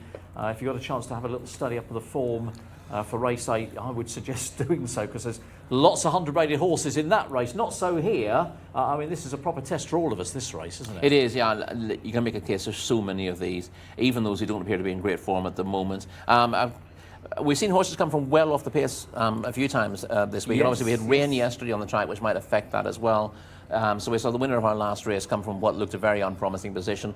The horse who'll be in a very unpromising position after 2 furlongs here, aside from Nomad, who clearly can't win, right. It's Hisalat. You know, he's an absolute monkey, and he's capable of winning races like this. He tends to get detached early. He tends not to do any running in the first 2 or 3 furlongs of a race, and then when he fancies it, he can finish with a real rattle. He doesn't fancy it very often, and he's much more likely to fancy it on turf than dirt these days.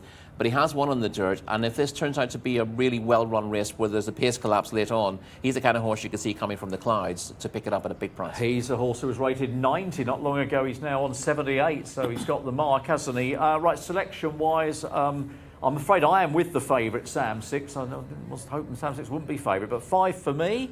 Yeah, I'm taking a chance on a Sadna to recapture former glories, but it's a real shot in the dark generally.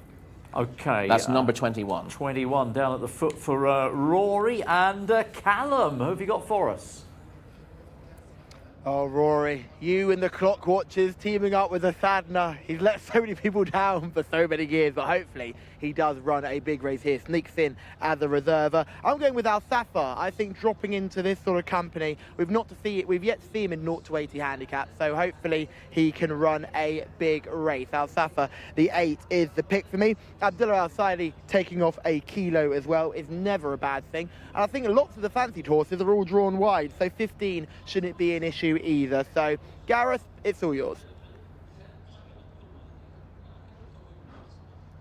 Thank you, Callum. Runners heading into the stalls then. First really big field of the evening, 18 of them in total.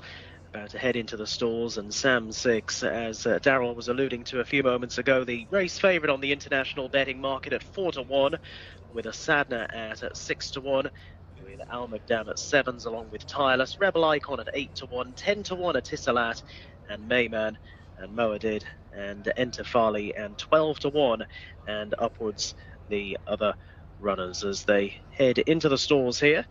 And not too many more to head on in here. The loading up process is generally very slick and efficient, and these are generally quite experienced runners, to say the least. This is Tireless heading forward now, stall 7 for Tireless. For the red stable, they're doubly represented here with Etefali as well. Top horse Fars Al Wagger heading forward. And there are just a small handful of others. Tissalat is heading in. The 19 Etefali still out of line with Fars Al Wagger, and then we'll just about be ready to go for this 0-80 handicap competitive looking contest. Lined up. And away they go. They're racing over 1,200 metres.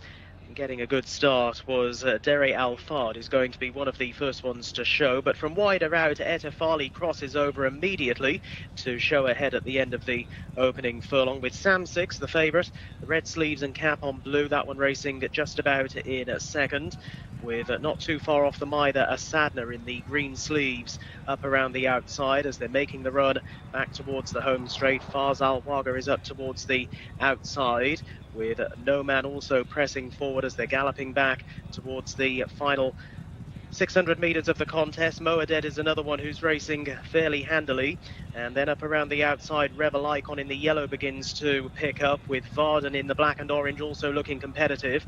A furlong and a half left to go, and it's a Sadner who created such a good impression over in the UK in the early stages of his career. He's now trying to put this Riyadh contest to bed, but has a challenger on either side, with Moaded over towards the inside, and picking up well down the outer is Varden as they head close home. It is Moaded who's taken it up here from Varden, who goes second. Moaded in front, cosily half a length to Varden back in second, a Sadner back in third, and they were chased home by Rebel Icon in fourth. Yeah, it's a win for Moaded in the hands of Wigberto Ramos. Moaded coming home strongly here, and although he hasn't won by too far, I just got the impression he was always holding on, and Wigberto Ramos was always relatively comfortable throughout that final 100 metres or so to fend off Varden, who threw down a big challenge inside that final few metres with Sadner, who I thought came to win the race at the furlong marker. That one dropped to third in the end, and Rebel Icon was best of the remainder in fourth. It's officially half a length. Moaded just steered to the line in the end. He just threatened to drift ever so slightly with 50 yards to run, but he's won this, I think, a shade snugly in a time of 1 minute 13.93 seconds. Moaded is our third race winner.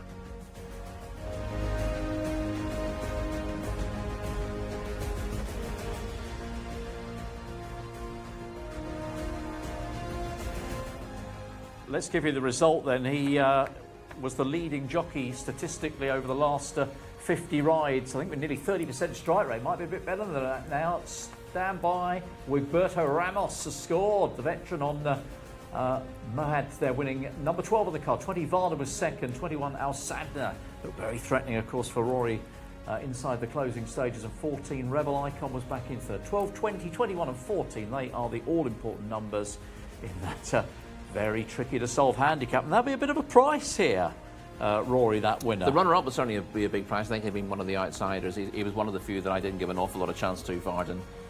His form had taken a bit of a downturn recently. I gave the winner half a chance. He was fifth to Sam 6 2 starts ago, not beaten far. And then, although he was only ninth last time out, that was in a much deeper contest than this. So I said he had half a chance back in at a realistic level, but he wouldn't have been, in the first half a dozen you'd looked at in the race. So he could be a fair price.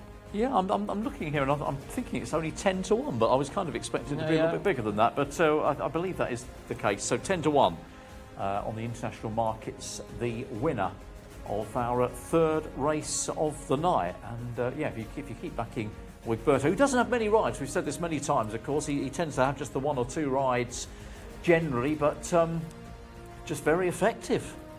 He is. I do think, we discussed this yesterday, I think the key to Wigberto at the moment is a sort of a lighter workload for him. He did have quite a bad fall earlier in the season where I think he dislocated his thumb and he was off for a little while. But I think he was carrying quite a heavy workload last season and through the Type season this year, and was struggling for winners in the latter half of last season and at Type this year. We only had the 1 winner, which is very unlike him. Normally you'd expect him to ride 10 to 20 winners at Type. But since he's just taken a couple of mounts per day, his strike rate's gone through the roof. It has absolutely gone through the roof. And this horse, just looking back at the form, won at Type back in August, at a mark that was elevated by the stone, 69 up to 83. But as you say, you were quite positive. You ran in the dirt sprint qualifier back in January down the field on that occasion. But I suppose if you go back to that Type form, there was enough there, wasn't there?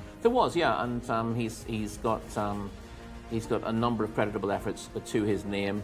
And essentially came here in reasonably good form. You see that 9th on his card, but the dirt sprint qualifier is a very strong race, and this 0 to 80 is much more his level. Okay, we're going to go back to Callum, get a little bit of reaction.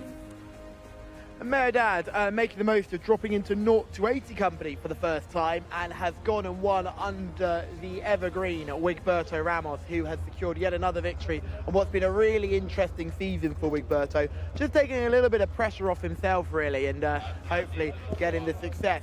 We're going to see a wiggle here. There's the wiggle. Oh, we're getting so used to it. There was another move in there. There was another move in that one just there. He's very happy with that victory, and he's done very, very well.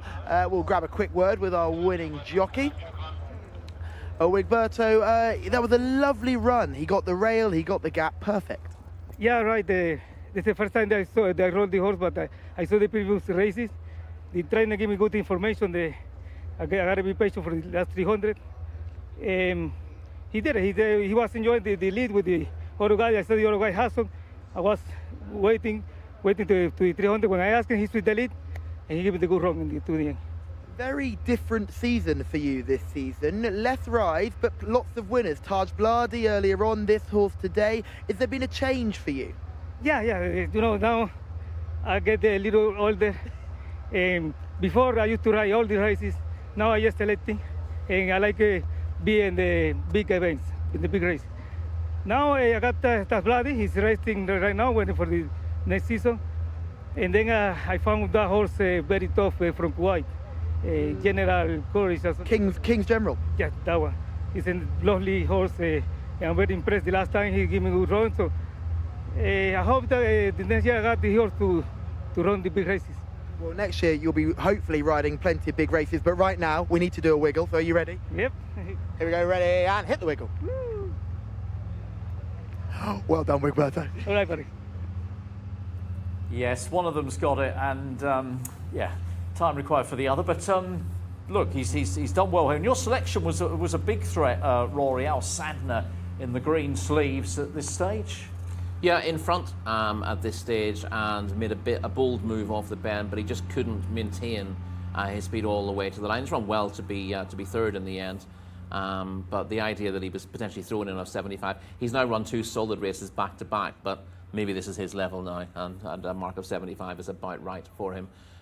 Throw him into a 0 to 75 handicap winner. You see, just swerving late in the day. Yes.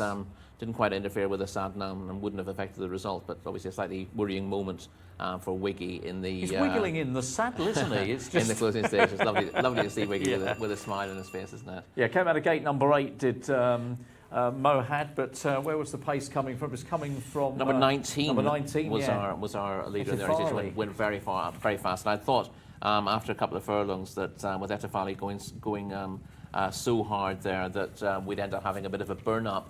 And they did go pretty fast, but it wasn't a crazy pace, was it? And you can see that Wiggy's well placed here. He's disputing second or third place. The third is bang there, isn't the third's it, Sam just Sticks? on his outside. Sam Sticks was up there for a long way. We're just looking for our runner-up, who's come Varden, who's in the sort of brown colours with the orange sleeves. He's about fourth, He's coming. isn't he? Yeah. So nothing's come from far off the pace, to be perfectly honest. So it didn't set up for old Jcsa, who did make some laboured late headway on the outside. But yeah, he would. I mean, I said in my notes he would need a pace collapse to win, and that didn't really happen today. Although for Asadna, the line didn't come in time. But he's shown a little bit more now. He just isn't the star that he looked like he might be at 2. And our winner has got, again, reward for running some solid races of late. The runner-ups come back to form out of the blue after a couple of very poor runs.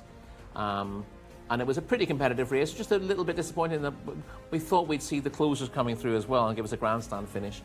Basically, those in the back half of the field made no impact, in contrast to a few of the races we've seen. Perhaps the track is just beginning to ride a little bit quicker now. Yeah, it's trying to work it out, isn't it? Yellow colours, Rebel Icon was well fancied out wide, and I can see almost out the back of the TV screen in the black and the orange was number 7, Almnagan, who was one of the fancied runners as well. So sort of mixed fortunes for those at the top of the market. But yeah, you needed to be relatively close, didn't you, to have any kind of a chance there. We just got a shot of a Tissanat, the grey on the outside. They're actually passing a few toiling rivals in the last couple of furlongs. He might pop up again at some stage, and if he does, he's going to be a big prize because his form figures look fairly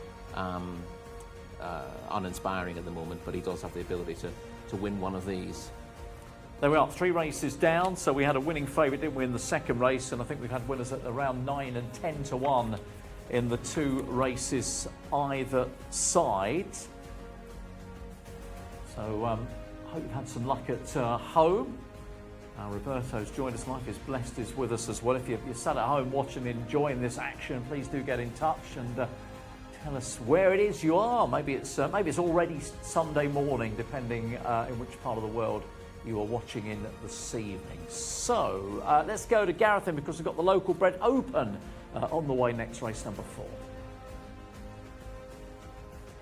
Yeah, cheers, Daryl. We've got a field of 11, and number 1 is Jaddal with Abdullah Al-Lawfi. Number 2 is Abin Al-Asi, and this is the current race favourite on the international market. Mohammed Aldaham rides. Number 3 is Albrook with Sultan Al-Mamoni. Number 4 is Al-Karaz with Abdullah Al-Khamis. Number 5, Al-Rodki, Mohammed Al-Yami, with horse number 6, Baha Al-Anea, Adel Al-Faradi on board. Over the page to number 7, Kawafil with Ayad Al-Tarisi. Number 8 is La'ayonaise with Abdullah Al-Saidi. Number 9 is Makthor with Farhad Al-Faradi. Number 10 is Wazal Al-Zalam with Khalid, or it was Khalid Al-Mamoni. It's now Nawaf Al-Fairuz stepping in for the ride. And number 11 is Mohija with Thab Al-Timyat on board. The non-runner here is Bourse at number 12. So that leaves us with a field of 11. And it's back to our studio team, Daryl and Rory. Thank you very much, Gareth. And of course, yes, Khalid Al-Mamoni missing, having taken an unfortunate tumble last night. So that's the reason we got the rider change there. Top end of the market, it is number 2, Abin Al-Asil, who is the favourite, 9 to 4 from 2 to 1, so just easing slightly. Kawafil is solid 11 to 4. That's horse 7. Jaddal, the second red stable runner, gives them 2 of the top 3 in the market. Being backed 5-4, now 100 to 30, so that's an interesting move. Abdullah Al-Lawfi on board, and 9 to 1 bar those. Right, we're going to have a little bit of a form clue. We're going to start with Kawafil here, who is horse number 7 on the card, Rory, and take a look at this run from back in February. This is on the big weekend a couple of weekends ago. She's been an absolutely smashing filly this season. She's actually just in front at this stage, but she gets swamped by the winner. That's Karimi in the Sarawat Cup. So dropped back to second here, and she will eventually finish 3rd. But a really good performance. She really put it up to Karimi, and then just got run down for the places. But very game. You see, she tries to rally when she switches there, and she finishes in front of just in front of Abin Al-Asay, who runs on from a poor position to grab 4th. So she's only about a head in front of that of the line. But she did a lot of work early in that race and then faded as her exertions told. She's a solid performer. Yeah, that's a key form line, isn't it? Featuring 2 of the strong candidates in this race as we head back to Callum.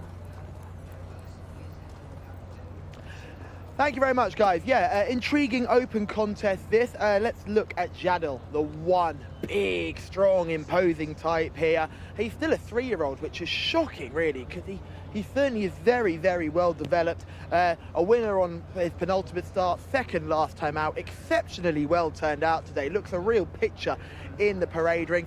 Just want him to be a little bit more relaxed, but he's not getting over the top, not sweating up too much. I think there's plenty of positives about the one, Jadal. Okay, let's go back to the 4 and the 5, sorry, the 5 and the 6. Let's have a look at the next two. This is going to be Al Rodkey, the 5. I really like Al Rodkey. Still 0 from 9, but there's a win in this horse somewhere. I just don't think it'll be in this race. He's always very well turned out. He's got a lovely walk about him. He's a powerfully built individual, very built low to the ground, strong, powerful, quick galloper. The only concern is he's facing a couple of pretty smart operators here, and his rating of 47 would make it pretty tough. But on looks, he's always one that you put in the shortlist. His only issue is he's quite a narrow type, and that might be what's letting him down. Let's go to Badr Al Anaya. This is the 6 for the Anaya training partnership. You're going to have lovely course marks on this one. Exceptionally well turned out individual with the cheek pieces on. He's still taking a bit of a keen grip around this parade ring as well. They're certainly ready to go in this local bred open. Typical of the local bred, he's been well bred. I think he certainly stands out amongst the local bred competition here, and the hind quarter marks are doing wonders for him as well. He's not got the most loose of walks, but for horses travelling over this short distance, you don't expect them to be totally loose movers. A very nice type, and I certainly think this horse has placed claims. Look, he's only run 3 times, but he's been 2nd and 3rd in 2 of those efforts as well. So well worth keeping an eye on this one. I think he's a nice type. Now we'll drop all the way back to the last one we're going to have a look at is the 9 here. Little way back behind us here. This is Madcore. Winner on penultimate start, but has been disappointing on more than one occasion, has let punters down before. And as you see here, you can just see she's slightly more effeminate than the horses we saw earlier. Like if you've got Jadal in this field and you look at her, you think Jadal's going to run rings around her because she is a bit of a pony. And that's why the paddock pick for me has to be the 1. Almost waiting for the one and only to come there, but I tell you, for a lot of punters on the international market, it might be the one and only Jadal. Life is Blessed has put the 1 up, it's also put the 4 and the 10 up for consideration as well. This money that's coming for Jadal, who is now 130 from 5 to 1 internationally, Rory, is that a market move you anticipated? Not exactly, no. I put him in my short list, but I didn't have him 1st or 2nd. In that list, and indeed I thought Aben Al-Assay had a better chance than him on paper, but Jadal comes here in very good form. Beat Morhija in a course and distance open in January, and I suppose just about matched that form in a close second to Ailsil and a not a 70 handicap here last time out, and that's the key. You know, you can't say Jadal's really well treated off 70 because he was beaten in a not to 70 last time out. So he does need to step forward to win again. Obviously, he's been there, you know, right there in his last 4 races, 3rd, 2nd, 1st, 2nd. So he's very consistent. Is he progressive though? That's the question. That is the question. 2 wins from 8 starts so far. Roberto, well, you see, I'm not sure whether Roberto's with Jadal or with Aben Al-Assay or with both, because he's quite simply with the red stable here, so it might be a case of splitting stakes between the pair, the top 2 here. So tell us what you make of we got this rematch, haven't we, the Sarawak Form Cup. We showed you the VT, Rory, playing out again, the 3rd and the 4th. Do you see the form being upheld, turned around? I think the form will be upheld. I think if you allow Camafil to dominate a race, she won't leave herself quite so vulnerable late in the day. You know, if you want to throw the counter argument in there, she probably had a harder race there than Aben Al-Assay did. She strained every sinew to try to win and then faded late on. She stays further than this. It's not like the trip is her maximum. Her best form was probably over shorter early in the season, but then she was stepped up to a mile to take on some good cup races where she kept running into Motathataba, or Motathabeta, rather, I should say. She actually beat that filly early in the season in time and then finished behind her 3 or 4 times in cup races, normally running really well. And again, doing most of her best work early to mid-race and maybe just fading late on. but she doesn't have that kind of rival to worry about today, so she's got a chance of bossing this race, and I think she's the one to beat again because of that. I think she's the one to beat, and I do think that she's probably best over the 1200. I mean, there's some great runs, as you say, over the 16. That race behind Motto for Better was in a Grade 1, so that was back in January, but yes, I think we're both seeing that form being confirmed. I mean, there's obviously not a lot between them, and as it is, and Alicia is the favourite with that sort of a head to turn around the form from last time. Yeah, I think if all you had to go on was the VT that we saw, and you saw the last 200 or 300 metres of that race, you'd say, oh, the two's finishing like a train there, would have got past her in another stride, which it did. Yeah. We're getting to see that again now. The winner of the race goes on. And this is, this Sarawak Cup is a really strong race. It's part of Saudi Cup weekend. And you see where Abin Al-Asay comes from, which gets him very, very close to Kawa Phil. But she's done so much at this stage that she's just vulnerable late on. And your question is she going to do the same thing here and give him a bigger chance, or is she going to be rated a little bit more, as they say in the States, to save a bit for the finish? Nothing between them in that line of form. But overall, she has a little bit in hand of Abin Al-Asay in terms of how exposed they are. Abin Al-Asay's had 6 runs. She's had a little bit more. She's had 7, and she's been on the go since Taif. But she doesn't look like she's had too much for the season, does she? She certainly doesn't. There's a big gap in the market to the remainder. We're looking at 8-1 Bar the 3 with Bara Alanea, horse number 6, the lightly raced charge. Only had the 3 runs so far, yet to trouble the judge on the marker 64, so a little way removed from the others. Yeah, Bar Alanea is very interesting, I thought, because if you go back and look at his run last time out, that was over 1,600 metres. He blew it completely at the stalls. His race was over after 20 yards. Prior to that, he'd been 3rd to Hawad in the Asir Region Governorate Cup on what was just his 2nd start, having been runner-up on debut. So although he only gets a rating of 64, he had the opportunity to raise that rating last time out, and he probably would have, in my view, if he hadn't had that unfortunate incident coming out of the stalls. It was a tough race he was in anyway, and that basically ruined any chance he had of winning. So draw a line through that and look how he was progressing from first start to 2nd, and you'd say, well, he looks like a horse who could easily hit mid-70s. I was about to say the same. I mean, I'm equating him on that previous run, and I'm thinking he could be a 75 horse. So that would definitely put him in here, obviously. Yeah, I made him a bigger danger than Jaddle. So are you surprised with the money that's come for Jaddle? Yeah, very much so. Yeah, okay. 130 from 5. There's not been any further advancement on that market interest. And look, I suppose we know that Sami Al-Harabi, who trains him, is in very good form at the moment. He's well drawn in stall 3, but I do think just on balance of form, and there's plenty of interlocking form lines here as well. It's not like you've got one piece of form that might be massively underrated. I think Jaddle has got a little bit to do here. He's no less exposed. He's won 2 from his 8 starts. So it's a little bit hard to see where the improvement might come from. He is a possible winner. We're not suggesting he's not, just in terms of likelihood. If you had to put a percentage on their chances of winning, which is what odds are all about, you'd probably put him in 4th here. Well, the percentage of the red stable winning here is about even money, with the 1 and the 2 running for them. Let's confirm selections. I think we might be on the same one here. Cowperfield 7. Yeah, Cowperfield number 7 is my pick. I am worried about Bar Alanea as the dark one. Okay, Bar Alanea then, to maybe run better than the 8-1 would suggest. Callum. Yeah, this is a tricky contest here. Jaddle is not doing anything for my selection down at the start, getting very, very, very warm.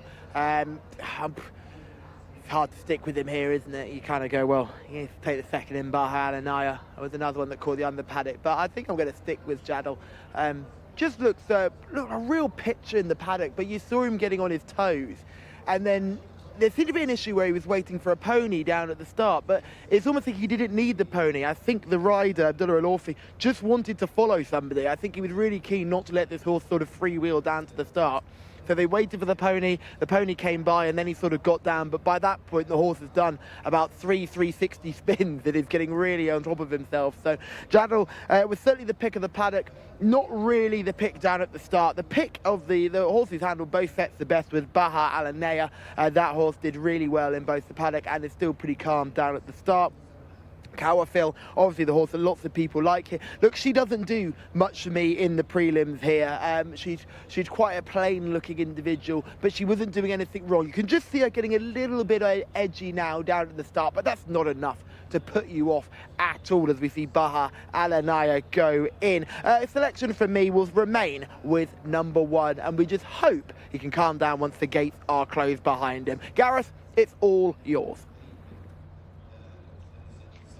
Thanks, Callum. Runners heading into the stalls. I thought Wasl Al Salam might go all right here at each way prices around about 12 to 1. A little less exposed than a few here, but possibly a bit more needed, admittedly. But Abin Alassi at 9 to 4 is the favourite on the international betting market, with Cowafil at 11 to 4. Jadal at 130, as Callum was saying, has got quite warm in the prelims, and it's 7 to 1 Baha Alanea, 9 to 1 bar those as the field continue to go in. Abin Alassi was just offered up, I think, there to stall number 2, but backed away, so he's going to have another try. Goes in nicely enough now, so we are nearly halfway through loading. Albrook about to head forward here in a black and yellow jacket, due to slot into stall number 8. The spotted jacket of La Aonaise, green and yellow of Marcel Al Salam, who's quite nicely berthed as well here in stall 4, and Jadal on the outside at the moment, due to head forward into stall 3, another who is starting from a favourable position, it would seem, about to head on in. I think Cowafil might be out of line as well, but they will be the final 2. Yeah, Cowafil just taking a turn here. Ayad Al Tarisi in the saddle, quite wide here in stall number 11. 1200 metres again the distance here, so the bend comes up fairly quickly. Cowafil now heading forward, and we're just about set for this 4th race. Lined up and away, and as they break out pretty well, Jadal is going to be one of the first ones to show. Mac Thor in the yellow cap also prominent, with La Aonaise up around the outside, and deeper still in the purple is Morhesia as they gallop towards the end of the back straight. Cowafil crossing over from a little wider out. He's being chased a couple of lengths back by Albrook, and then to the outside Wasl Al Salam, who didn't get the cleanest of beginnings. Al Karaz is also well back, with Baha Alanea over towards the inside, and Al Rodki is the overall tail ender. So they're making the journey back towards the entrance to the home straight, and less than 600 to run from here. Fahad Al Faradi took a little look behind there on the leader Mac Thor, who still appears to travel fairly well, but off in pursuit is Cowafil around the outside. La Aonaise is also mounting a challenge in between horses as they make the journey on down the straight. Abin Alassi is staying on down the wide outside. Mac Thor has been overtaken, and they're now inside the final 200 metres. La Aonaise, the blue jacket, towards the far side. Down the near side is Cowafil. They're going head to head, these two, scrapping out a tremendous finish to this, and as they head close home, just getting on top of the situation is La Aonaise. La Aonaise forges clear to win by 2. Cowafil is home in second. It was tight for third, with Baha Alanea staying on strongly over towards the inside, is one of those involved. Abin Alassi was out wider on the track, but it's a win for La Aonaise. Abdullah Al Saidi getting on top in the final 75 metres or so. It's eyeballed by Cowafil for most of the journey up the home straight. They fought out a good finish here, but La Aonaise has just cracked Cowafil late on to draw on by 2 lengths, with Baha Alanea staying on to grab the third, and Abin Alassi with a further head back in 4th place. Good race. La Aonaise has come home in front. Was a winner 2 outings ago. Now finds herself back in the winner's enclosure. Judging by Abdullah's reaction there on crossing the line, he's evidently delighted with that success.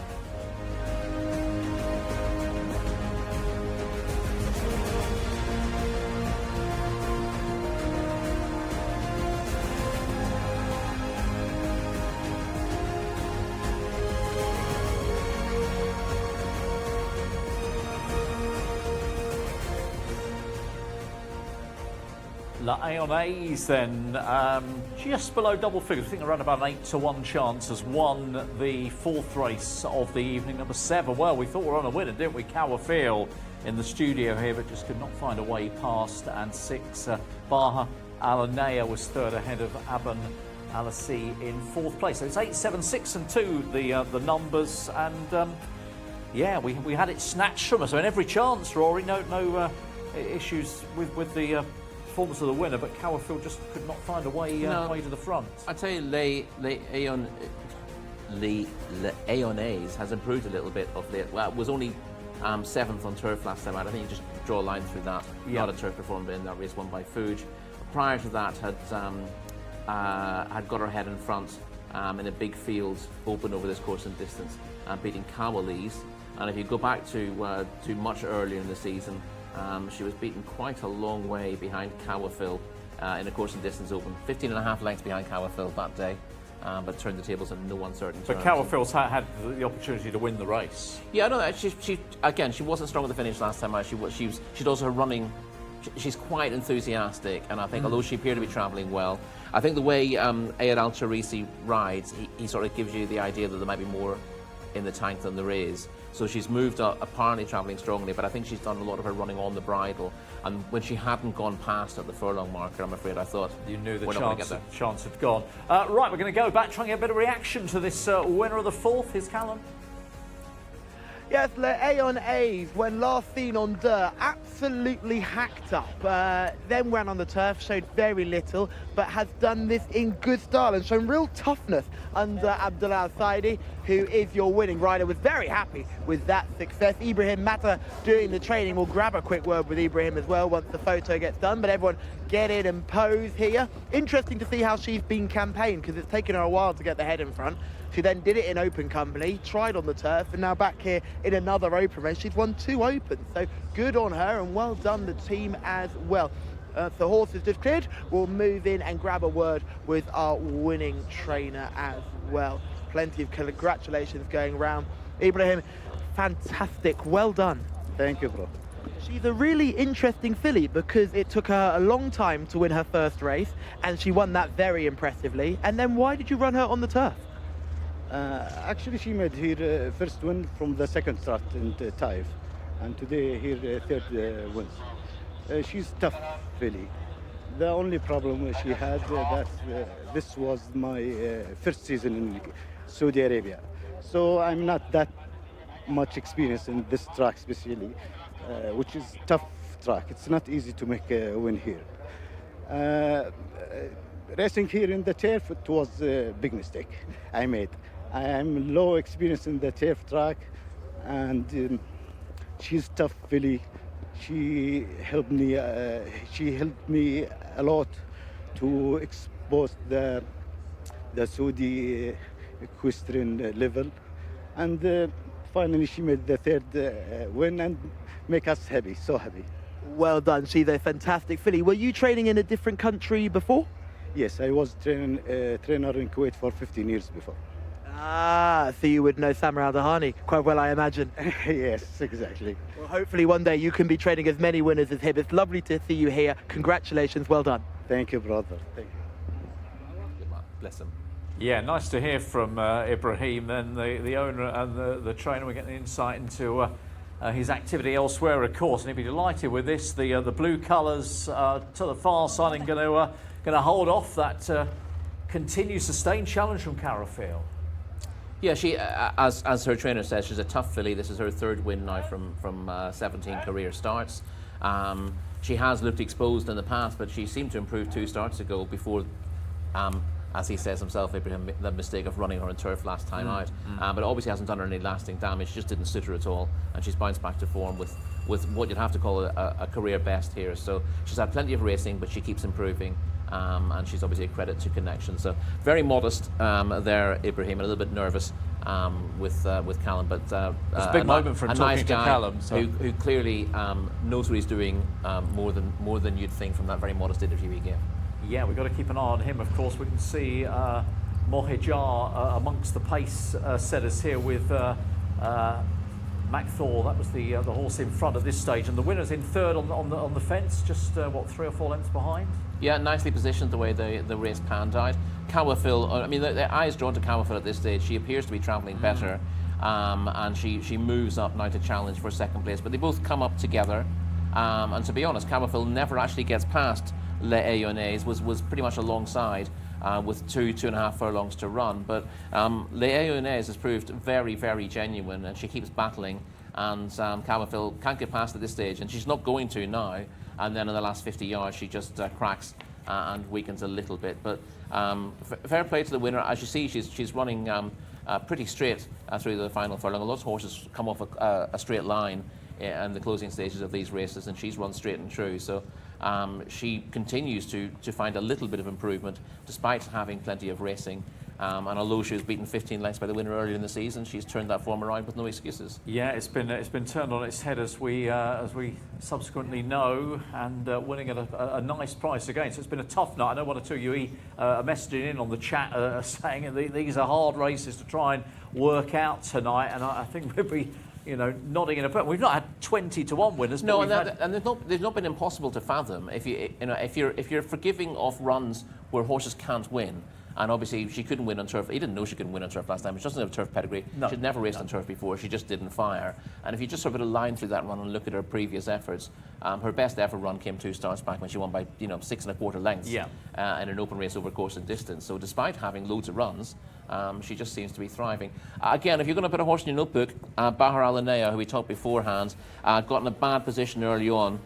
He's pretty inexperienced. He lost at the stalls last time out, again was poorly placed here, but he's run on really well for third from that bad position, and is clearly well up to winning races. The handicapper won't be moving him much for a mark of 64, and if he managed to get himself into not a 70 handicap, he would look something of a good thing. Okay, don't know if there's one of those next weekend before the end of the season. We'll have to look that up and try and find out, but there we are. One. He'll also stay for 1,200 metres, won't be his trip either. He will stay 1,400. Okay. I think he was over 1,600 last time out, so longer trip, and he will be winning. Yeah, I wonder if there's a race for him next week. So we've had 4 races tonight. We've got 4 races to come. The next up is the local bred Phillies maiden. So let's see how that fits into the schedule. That's off local time, 10:45, less than 20 minutes away. Then we got the 0 to 3 horses that have won, well, either not won or have won 1, 2 or 3 races for the local and imported horses. Then the fascinating Desert Bred, which has got 150,000 up for grabs, Saudi Riyadh, the Jcsa Cup, and then the best race by far is the North America Cup. So many 100-rated horses go in the finale, again for 150,000, race 8, which is due off at midnight. Now, this is a big field coming up in the next. They're going to go without the 3 bottom reserves. The 13 came out as well. Jcsa, with the runners in the parade ring, is going to be a pre-parade ring. It's going to be a strong order here, 11 away under Adel Al-Faradi. So just while we wait to get back to Gareth for the runners and riders, at this stage, is that an 11-8 chance that you'd be keen to play, want to leave alone completely, or somewhere in the middle? I thought there was a lot of dead wood in this race, and to be honest, I thought the favourite looked very, very solid. I didn't think it would be odds on, but 11 to 8 is a perfectly fair price. It's not. Every now and again you get one of these, and they say, "Oh, it's 3 to 1." And you go 3 to 1, and you think that's a bit. But yeah, 11 to 8 is pretty much the right price. I'm in no hurry to be against Jcsa. She has come from another county when she was 5th last time out, and we'll see that video shortly. And you can argue that she's maybe a little bit flattered by it, but she'd been running really, really solid races prior to that. Yeah. And you look through, there are a lot of fillies in this race who've shown absolutely nothing, and she should be hard to beat. Okay, should be hard to beat is how Rory sees it. 11-8 chance. Let's get the 4 list of them, and there is a real 4 list to run through here for Gareth. Yeah, it's a full field of 20 for this locally bred Phillies maiden. Number 1 is Atarad Al Maidan with Tariq Al Mansour. Number 2, Zuza with Abdullah Al Kradis. Number 3, Bakhtar with Jose Rodriguez. Number 4, Cointer with Nawaf Al Mudiani. Number 5 is Eta Mardia with Louis Morales. Number 6 is Faz Al Kafuk, the mount of Abdullah Al Saidi, who looks for a double on the card. Number 7, Gaymat Ali Red with Abdulaziz Al Musa. Number 8 is Hayem Laden with Faris Al Sunaitan on board, claiming the 3. Number 9, Kawalis with Harb Al Timyat. Number 10 is Kili Kamal with Mohammed Al Ubail. 11 is Matt Mari with Fahed Al Faradi. Number 12 is Mandobat Hillstone, the mount of Mohammed Al Habib. Now scratch the 13. Number 14 is Natfar with Abdullah Al Hussein. Number 15 is Anwakel with Mohammed Al Daham. 16 is Raboué with Abdullah Al Lorfi. Number 17 is Reston, now with Salman Al Rashid on board. 18 is Shea with Adel Al Faradi. Naif Al Anazi partners number 19 to Jeb Al Lail. Over the page to 20, Wajra with Rayan Al Tuesh, and 21 gets the run. That's Bint Clamped with Abdullah Al Khamis on board. Take out 22, 23, 24 in addition to the 13. We have 20 runners, and Callum down in the paddock is glancing his eye over. Thank you, Gareth. Yes, having a good look at these. Some really nice fillies in this contest, including the 5 Eta Medea. She looks in really good shape, doesn't she? She's handling herself well. She's a leggy type, typical local bred, but she's not got some bad form to her name, and it will be no surprise to see her bang up there today, especially the only concern is that she's going to have to do it from stall number 20. Let's go back and have a look at a couple of others. I like the 7 here. This is Gaia Aldered, who comes towards us now, the 68 rated filly. She was 3rd on her penultimate start, but well beaten last time. She's a nice type though. She's well built individual. You'd like to see a little bit more development on the neck, but the middle and the back end look really nice, and she is a good walker as well. She's got the cross noseband on. She's got the cross bridle on just to give the jockey a little bit more help. We'll go back to the 9 here, who's had a massive form boost in our last race. Cowalese was beaten by Le Aonaise last time out. Now, Le Aonaise is in a different parish on that occasion, but Cowalese ran on well from well back in the field to finish 2nd. That was a very good effort, and it would be no surprise if she could take another step forward today. That rating of 57 might be a bit light for her. I think she's a bit better than that, although she is a little bit weak in behind. Let's have a look at a couple of really nice ones here. We'll start with the 12. This is Manabat Hillstone. Really nice, well put together filly. As you can see, compared to a lot of these, she's a little bit more bony. She's got a little bit more strength about her. She's well proportioned. She made a bright start to the career, but was quite disappointing as of late. She needs a turnaround in form, but she's a pretty girl, and hopefully she can run as well as she looks. She's just a little bit weak at the top end of her back there. That would be my only concern by the Wizards. We drop to the 14, who makes debut here today. Don't know much about the 14, but I can't say she's doing much for me in the parade ring. She'd be a negative. She's absolutely tiny, bless her. No wonder she's making her debut so late in the season. Completely different for the 15, Nawakel, who's gorgeous. This is one of the debutants I really like. Nawakel looks like a really well put together individual. Mohammed Al Daham will be doing the steering of this one, and we know this owner breeder certainly knows how to get them ready to win on debut, and Nawakel could take full advantage of a race like this. Let's drop our way back to the 16 is the next one we'll look at. Sorry, no, that's incorrect. No, sorry, now if we're looking at the wrong one, we're going to go back to the 18 is the next one we're going to have a peep at. This is the FMQ runner. Just coming towards us now, just getting very worked up here.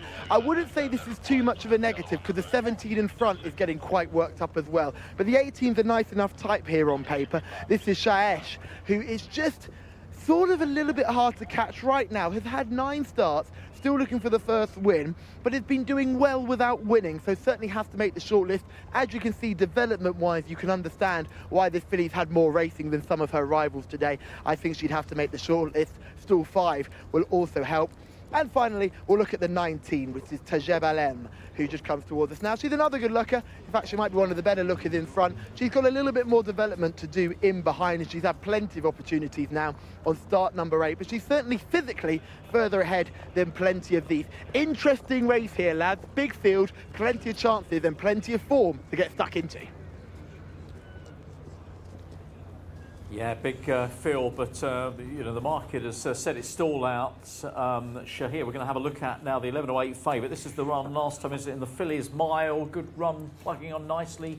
5th, I think, wasn't it? Yeah, she's a long way back at this stage, only 2 behind, and you see her in the noseband. Just look a little bit awkward and ask for effort in the first place, but she runs past beaten horses and actually ends up finishing on the heels of the placed horses in the finish. This was the Phillies mile, so it's a good contest. She's probably slightly flattered by making late headway into a pace that was collapsing a little bit behind the front two, but it's still a good effort on paper. And she's got plenty of place form to her name that give her the winning of this race. So she deserves to be favourite, probably skinny enough at that price. But again, it is a struggle to find a really strong one against her. There's 3 or 4 you can give half a chance to, but she's clearly got the best form. Yeah, she's got form in front of game at Alareda when they met back in January in a cup race. They were second and third, although I think it was about 4 lengths in favour of the favourite on that occasion. So Seven's got a little bit to do to turn it around. Rated 68 against the favourite is rated 77, although I think you could argue that 7 could be a little bit higher in the numbers. I thought that might be an alternative, but yes, I appreciate obviously there's a little bit to do on the meeting to turn the form around. Indeed, but in terms of if you ignore that particular aspect of it, that she shouldn't be beating the favourite, the fact that she was third to Naira, who we saw run yesterday in the King Abdullah Humanitarian Foundation Cup for Fillies 2 starts ago. That's obviously a better race. That was not a deep contest for a cup race, it has to be said. But obviously that's pretty decent form. She was below form last time out, but again, that was in a tough contest, and this is a significant drop in class for her. So she's got obvious place claims. She shouldn't have any excuses here, but obviously you've got that form line that says she needs something different to happen to be turning the tables. Now the second favourite, of course, when we're looking, that is number 14, Nat Faha. Diminutive on debut here. Yes, and not diminutive and bouncy either. She seemed pretty lethargic walking around the parade ring, but looks like a pony. Obviously, on pedigree, she sounds interesting. She's by Macho Macho, out of an imported mare from a good family who didn't do anything here. She had about 6 runs here, the dam, and ended up with a rating of 30. But she comes from a really good family. There are loads of black type performers in that family, but this doesn't seem to be the most talented end of it, and I'm afraid that this filly doesn't look like she's ready to go on debut. But sometimes they can surprise you. Okay, Callum.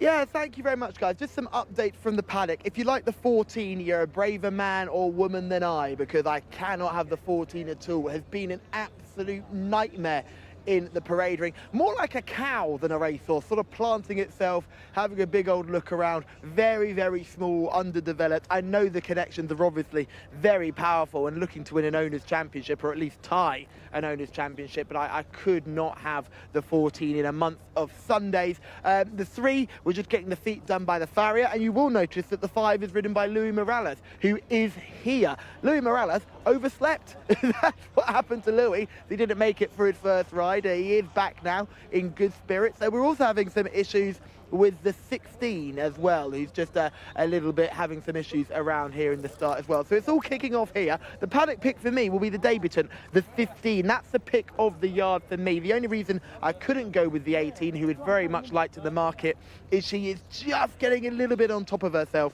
My concern would be that she's running her race before she gets to the start. A few of these just a little bit green and babyish. So yes, keep an eye on Louis Morales. He's back in the saddle, he's back on the racecourse, and hopefully he can get this horse home in front. She's a nice type, the 5, just a little bit light, and physically some of the others maybe a little bit ahead of her. But yeah, the 15, the debutant, is a paddock pick for me.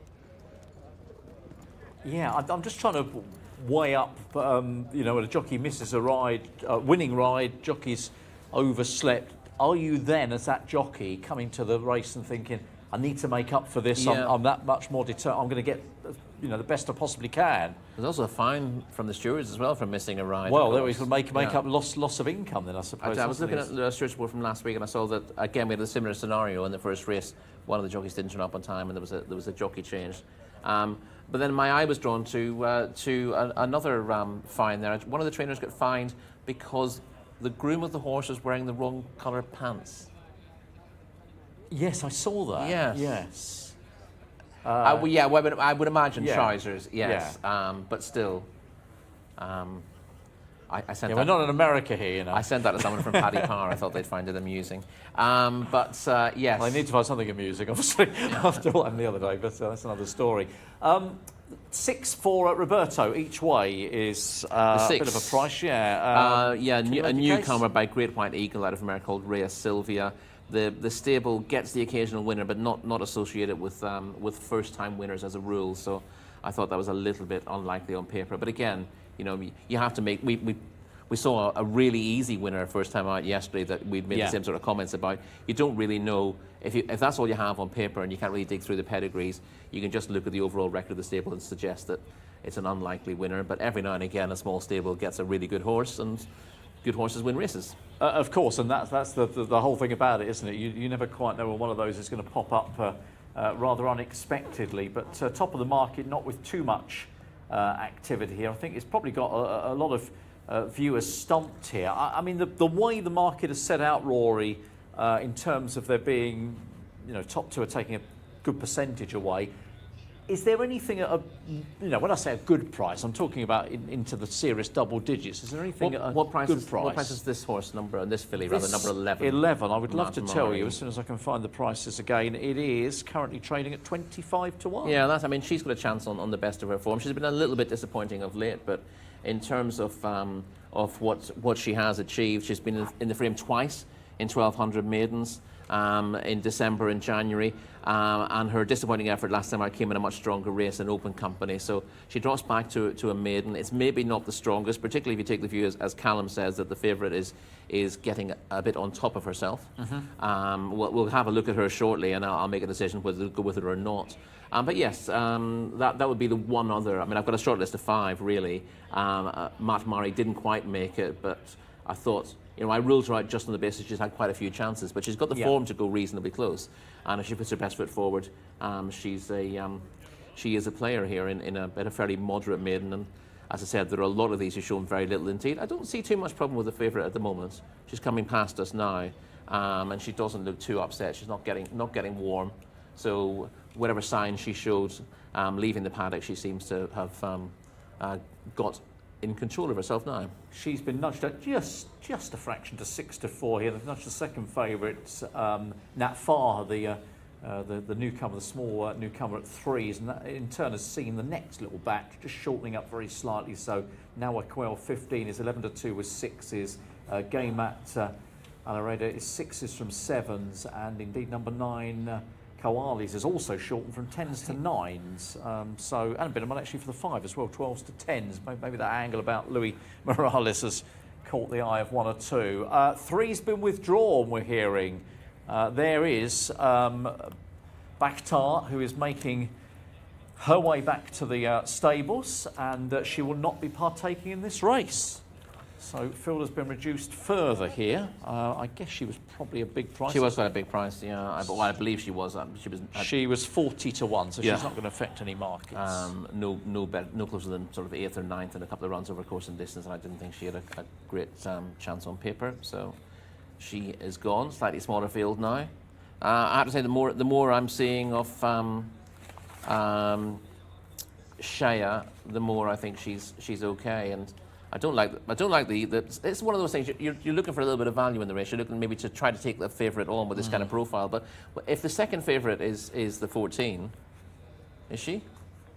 She is, Yeah, and I'm seeing that as a positive in terms of I don't like her, and therefore horses a bit further down are probably more attractively priced than they should be. I definitely on demeanour and looks, the 14 makes no appeal at all. That's Natfaha. I should give her name. And it would be Nawakal obviously got a good mention from Callum in the parade ring. I thought she was. I mean, I put her down as of interest of attracting support, and she has obviously attracted a little bit of support. But I didn't have her on my short list because I find it's quite difficult guessing with these maidens. One other. I'm just going to go down right to the bottom. You tend not to look at the ones right at the end there. Number 20. Who's just come past us. That's got half a chance on paper as well. And not a bad-looking filly in terms of physique. That's Wajra, number 20. She was second to Min Muthlaha in a 1600-metre maiden on her return from a break in January. And she wasn't beaten far, despite the fact that she was unplaced in a similar contest last time out. She was 8th that day. She's only beaten 4 lengths. Okay. And I can certainly forgive that. I thought she's got place claims dropping in trip to a trip that should suit her ideally. I thought she was a player. Well, they continue to circle down at the start. We're a couple of minutes away from race time, so it shouldn't be too long before they make their way behind. So I am going to take horse number 7, game at Alarada will be my selection. Well, that's an interesting one. Callum's clearly not going to go for the favourite either. I could just do the sneaky thing and go for the shortest price. If you wish to. The shortest price one. But I'm going to take a bit of a flyer and go with the filly that I just mentioned, the number 20, Wajra, who'll be quite a big price. But as I said, she's run better in her last 2 runs. She's not badly drawn, and she might do better. There we go. So 7 and 20, and Callum's going to confirm his pick. Yeah, interesting race here, guys. The 18 is just a little bit het up for me. I'm not going to go that way. I think the 9 is a cracking chance on form. 2nd in a course and distance open last time, behind the winner of the race we've just seen. But the paddock pick for me is the debutant, the 15, and that is the way I'm going. So if you wanted to look on form, I'd be really keen on the 9. If you wanted to look at the paddock pick, the paddock pick is the 15. Just down at the start here, we've got a couple of issues down at the start, a few of them just being taken away at the moment. The 19 seems to be the issue. That's Tajeb Alelm. Looks really well in the prelims, actually. Has had plenty of chances, though. This was start number 8. It's been a bit in and out in form, but again, physically far ahead of Plenty of Thee. They are loading up and continuing the loading process, so it's time to give you a selection. The 15 is the pick for me. Best of luck with who you're on at home in Gareth. Best of luck to you with this big race field. The runners then heading in, and we'll keep an eye on Tajeb Alelm, who's due to head forward into stall number 12. That's the 19 horse that Callum was mentioning a few moments ago, but at the moment not in shot, and yeah, is miles away from the other runners. And given that all of the others are loading up fairly swiftly, if you're a supporter of Tajeb Alelm, it's not looking overly positive with regards to participation. We'll confirm shortly. We'll soon know, won't we, as the final one of the others heading into the stalls here. That was Kilik Amal. So we're just about ready, I feel, here. Yeah, stall 12 is empty, so Tajeb Alelm has been withdrawn. Horse number 19, a late withdrawal. They've jumped away, and one of the first ones to show to an advantage, Jcsa, being ridden forward here with Aitrat Al Maidan also racing handily in the early stages, and Azusa not too far away either. Cointer is up towards the outside in the blue headgear as they settle themselves down, and the very light grey Raboué is up towards the outside. Game at Alley Red is over towards the inside in red and white colours as they now prepare to make the left-handed turn out of the back straight. Unwakel is up around the wide outside in company with Natfar, and they're being chased back towards the home straight by Kawalis, and the others being headed off by Kilik Amal. And then over towards the inside is Hayam Ladin, who's being pushed along. They're galloping back towards the entrance to the home straight, and there's a few chances here. Cointer, now Afalmudiani, strike the front. They go on narrowly from around the outside. Raboué, they are the leading pair, with now Aitamadia making ground down the outside in the blue jacket, white cap. Deeper out on the course, Kawalis, the red sleeves and cap, is also coming home well as they now race into the closing stages. Jcsa bursting through to the far side, and Jcsa with a fine turn of foot under Adel Al-Faredi quickly put to bed what looked to be a competitive race with about 2 furlongs to go. How impressive is this? Jcsa has burst clear of the pack to win in splendid isolation. Home in second position, that's going to go the way of Aitamadia, and it looked like Bint Clamped was putting in some good late work down the outside, following those home. Well, goodness me, I must admit, with about 300 yards to go, I was not thinking we were going to have a wide margin winner of that, and Jcsa under Adel Al-Faredi has absolutely blitzed them. And in a time of 1 minute 29.46 seconds, 10 1/4 lengths back to Aitamadia, who finishes in second position. And it was quite close for the minors in behind those. Enwakel, we're hearing, has got through to finish in third place down the outside. and we'll pick up the fourth shortly. Yeah, Bin Klamt got through to finish in fourth, but yeah, goodness me, Jcsa has absolutely blitzed them in the end, winning by a long way. A real blanket for the minor honours in behind those. Plenty to pick out of that at Phillies maiden, and she's had a few tries as well, Jcsa, but she's got off the mark this evening, and that's the way to do it.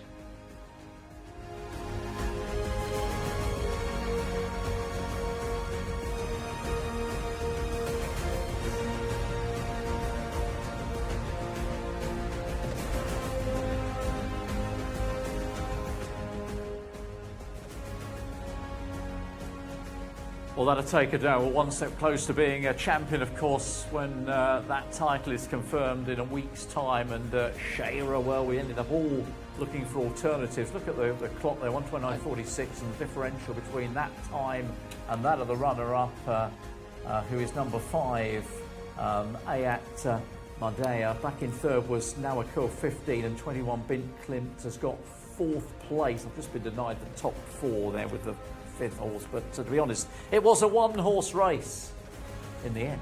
It was, yeah. She's come from a fair way off the pace, but as she showed last time, actually, with a really strong finishing kick from way back in the Phillies mile. She's done the same thing in this race against much lesser opposition, and that's carried her well clear of the field. I just got too nice there. I knew both of you weren't going to go for the favourite, so I thought, well, I can have a sporting outsider as well. Whereas I should have just gone with the blindingly obvious correct favourite. You should have gone with the favourite. Maybe I should have gone with the favourite. So. As I said, the second favourite was such a no-no for everybody that it just strengthened the case of the favourite. Obviously, it makes you think, oh, something could sneak into the frame at a price, but. It's all about getting winners here, Darryl, isn't it? Not picking up place prize money. Well, yes, and we're running out of opportunities, of course, with just 3 races to come, and there's obviously a gimme race in the middle, isn't there? Yeah. Race 7. I really should have been nastier, shouldn't I? I forgot how close to the end of this competition we are. Yeah, there's the winner though, and Adele is on the mark on this. What turned out to be a very generous in the end, 11-8 winning favourite, Callum. Yeah, it's a winner here for Salman Al Dahani, who is the spitting image of Samar Al Dahani. There's no question them two are related. Lovely themes down here at the track here. The FMQ owned Jcsa has finally got their head in front. Look, ran in the Phillies mile last time, which is no slouch, but they finished strung out like washing line on that occasion. As you can see, she's a filly that runs on her nerves. She's right on edge, bless her, but she's got plenty of talent. And when she looked in trouble turning into the straight, she absolutely caught fire down the home straight and won very well, just making sure that everyone stays clear of her. And Adele Alfaredi does well to get the saddle off and everything prepared. He just runs away from her back end, but clearly she's got some ability, and Adele never panicked and got the win. Etimadea in second, ran a big race up with the 5 under Lou Morales, who's come some way back to paying his fine. And then in third was the debutant, the 15 Nawakil, who had an awful passage all the way around and maybe one worth following next season. But yes, Adele Alfaredi strengthening his grip on the champion jockey crown.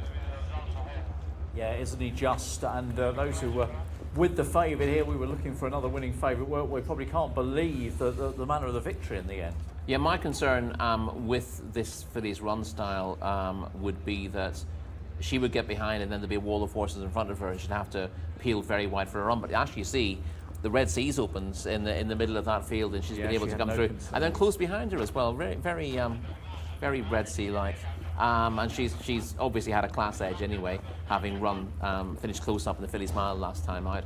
Just a case of whether she could get the right sort of track position, but her finishing kick was really good. She comes out of stall 5. She gets pushed along in the early stages, and again, it takes her a while to find her stride, which is why she's not won races before. Not so much that she throws away opportunities at the end of her races. She just gets herself in a poor position early on, but she does have that strong finish. As we've seen, she's almost disappearing out the back of the picture. And the filly right behind her with the red cap on the outside is the filly who eventually finishes third, Nawakil, who Callum likes. She's run a really good race on debut, given that. Oh no, sorry, that's her on the outside of the field, going very, very wide. Nawakil.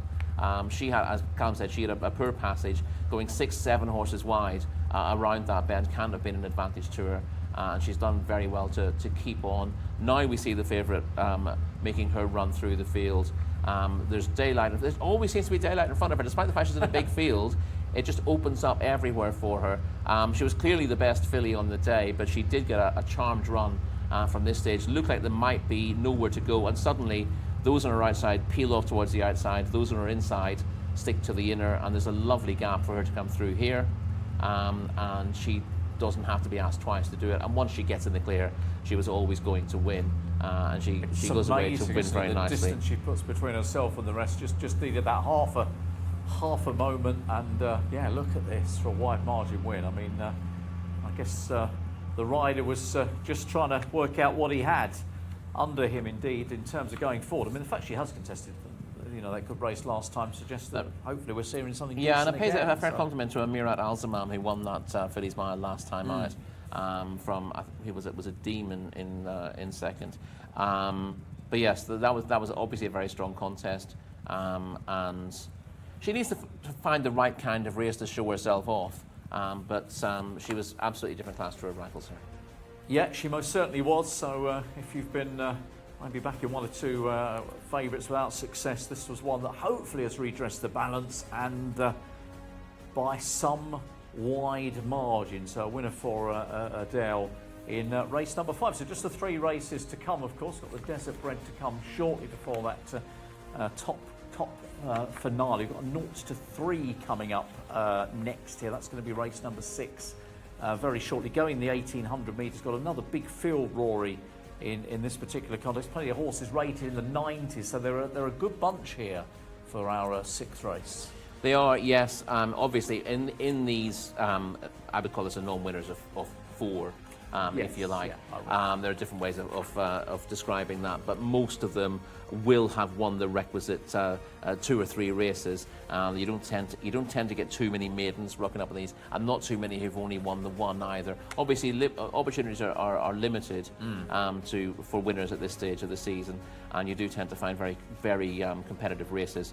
Obviously, you can tell that by the size of the field here, and there would have been plenty more horses who were declared for this and didn't get in. So hugely competitive, and it's not going to be too easy to find the winner of it either. No, but we'll give it our best shot, of course. That is race number 6, and on the way fairly shortly here. Of course, this is the penultimate Saturday here in Riyadh. We've got a 4-week next week, and then that is it for the season. It's all over until, well, as far as this track is concerned, sometime in October, you'd imagine, next season.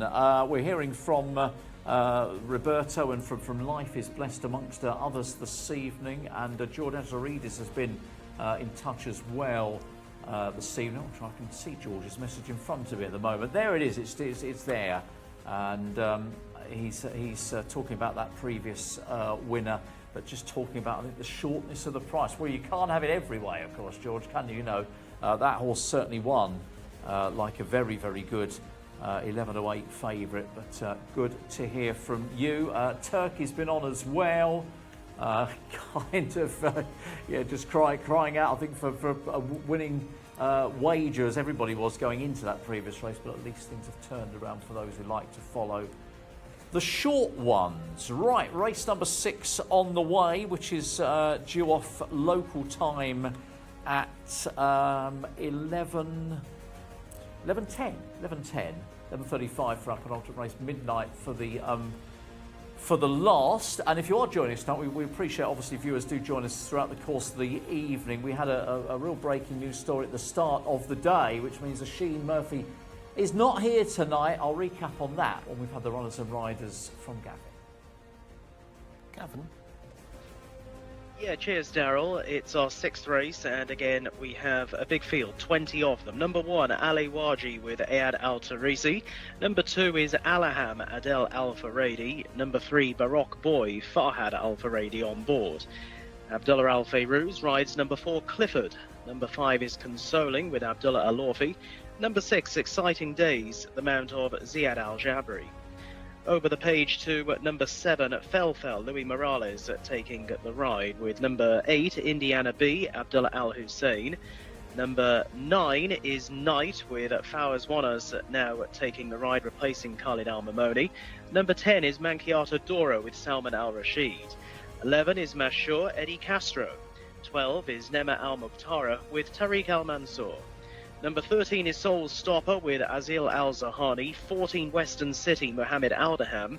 15 is Wild Rhythm with Ahmed Al-Azari. Number 16, Yardar with Abdullah Al-Qradis. Number 17 is Yes More Rich, Rakan Al-Obaid, and Tharbal Timyat rides number 18, Al-Motawi. Now we scratch the 19. 20 is Al-Zahab Al-Modi with Mohammed Al-Habib. And number 21, Fresh Water Cliffs, Abdullah Al-Saidi taking the ride. Take out 22, 23 and 24 along with the 19. We've got a field of 20 and Callum's having a little look at them down in the paddock. Thank you very much, Gareth. Yes, let's focus on the one. Alewaji is the first one we're going to have a look at. Big, strapping, imposing type. A winner a few starts ago, and it was a bit of a shock winner, but has plenty of good back form. Hasn't quite been able to repeat that level of success, but has been running in some really tough races. This is a lot easier, and doesn't he look well, really carrying himself with plenty of positivity. Let's drop back to the 5 is the next one. We're going to have a Peepak Consoling. Go for the Fayham bin Faisal team. Really nice type, but just getting a little bit warm, I would think. Just a little bit warm behind the saddle. A nice enough individual, but I would just suggest maybe getting a little bit on top of himself at this moment. Abdullah Al-Orfi in the plate. He'll be looking for a first winner of the weekend. We'll go back to the 7. Absolutely love the 7. That fell just coming towards me now. Was a good winner 2 starts ago when put up by Hannah in the parade ring, and went off a very short price favourite in one of those regional races a few weeks ago, maybe even last month now, and ran no race. Needs to bounce back to form, but always a very good looking individual, and today is no different. We'll drop back to the 11. That's Mashore, the next one we'll look at. Now, is built like a London bendy bus. He's very, very long, but he's got plenty of talent, does Mashore. He's got all the headgear on. Don't let that put you off. Don't let the length of him put you off. He's actually a very correct individual, and he walks very well as well. Remember, only a 4-year-old. Feels like he's been around forever, but he just runs in very, very hot races. This is more of a winnable contest. The 13 is Lucas Gaitan's runner. This is Soul Stopper, just coming towards us now. Intrigued to see how this horse goes. Don't know too much about it. Carrying a little bit of condition, has a bit of wintry coat, and in fact, now if we'll just stop and we'll focus on Lucas Gaitan because he's just next to me now. Lucas, what do we make of Soul Stopper here? Well, I think he's a very good horse. He has the engine, maybe not the tires. But yeah, more than 2 years without racing, first time with us. So well, we know it's 2 years, he needs the race. Oh well, it's the end of the season, he deserves to run, and he's doing well. What do you do with a horse like him at home, because he's been off the track 2 years, and where did he come from before he came to you? Well, he was here, he raced for our colors his last race. He was the preparation for the turf 2 years ago. Well, he had little problems, and we give the time. We know, as I told you, he has the engine. But always, when he was ready, some little things. But now he's okay, and we'll see. We know 2 years, it's a long time for anyone. He was training well in the mornings. We know all these horses, they need at least one race, end of season. But we hope he can do well. Is he a horse we'll see next season for you with a more sort of complete training program? Yeah, we'll see today now what he can do today. He's 6 years old. We don't have too much space. We have a lot of babies coming. So we'll see. He needs to run well. He will tell us. Yes, he will tell us. Well, the bell's gone. The jockeys are going to get on. Best of luck with this one, Soul Stopper. Thank you. Yeah, Lucas Gaitan has got a good chance, hasn't he, of taking this race, because Soul Stopper is the 9-4 favourite. Hasn't had very much racing at all, though, Rory, for a long time. And we talk about, Jan 2023, really. So what are you making of Soul Stopper? Yeah, the question is how fit he is here, and also whether this trip is going to be a sufficient enough test for him. But he was a very good performer for Andrew Balding as a 3-year-old. He was a winner at Chester off a mark of 85. He then went up to 93 in the UK, so it had a high rating there. He wasn't particularly competitive off that rating in good contests. I think he ran in the Melrose at York So he's taken in behind, some good Sil- contests then, yeah. Yeah, so you know he was certainly a promising young stayer, but that's the key. The fact that he's run over 1.6 miles at York as a 3-year-old. Is 1,800 metres here going to be enough of a test? No, he did. He came here and he won in his first start, and he beat a very good horse, a very reliable horse, Houghton of Youth, first time out over 2,000 metres. Yeah. So the 2,000 was enough of a test for him here at that stage. He's getting a little bit older now, and he's dropping to 1,800 metres. It might just be a little sharp for him, but you get the impression that Lucas Gaitan needs to find out if he's good enough to, if he can stand his racing and keep running, and he has to be fit enough for you to make that kind of judgment. So he should run well. I'm a little surprised he's favourite, to be perfectly honest. I definitely agree with that last statement, because that is a long absence to overcome. But rated 95, I'm guessing the bookmakers have just purely taken the rating and gone, 95 will make him jolly. But there's probably more to that story than just the bare figure on the card. By the way, just saying before we went to Gareth. For the runners. Of course, no Ashee Murphy tonight. If you didn't hear the story earlier on, basically the White Stable have taken out all their runners tonight and for the rest of the meeting, basically just to maintain sort of good relations, let's say, with the Red Stable. We wait to see what will happen going forward with the Red runners. They are obviously competing tonight. They're 3 points behind, remain 3 points behind with tonight and those 3 meetings to come. But no more White Stable runners this meeting, and of course no Ashee Murphy tonight as well, because he's given us such pleasure over the last 2 evenings. Now, the market is 9 to 4 Soul Stopper, 100 to 30 is number 9 Knight. I'm not sure whether Knight's quite hit the heights of the UK form either at the moment. He was a very good 2-year-old on heavy ground. Did he win the Horace Hill or finish second in the Horace Hill in heavy grounds? Right, okay. For Simon Christophers. Yeah. But he hasn't really looked the same horse since. He's still carrying that. He'd have been rated north of 100, I think, in the UK, but he hasn't looked the same horse. He's maybe just beginning to find his level. But again, the key to him in the UK was he needed softer heavy ground. So you're not going to get that here anytime soon.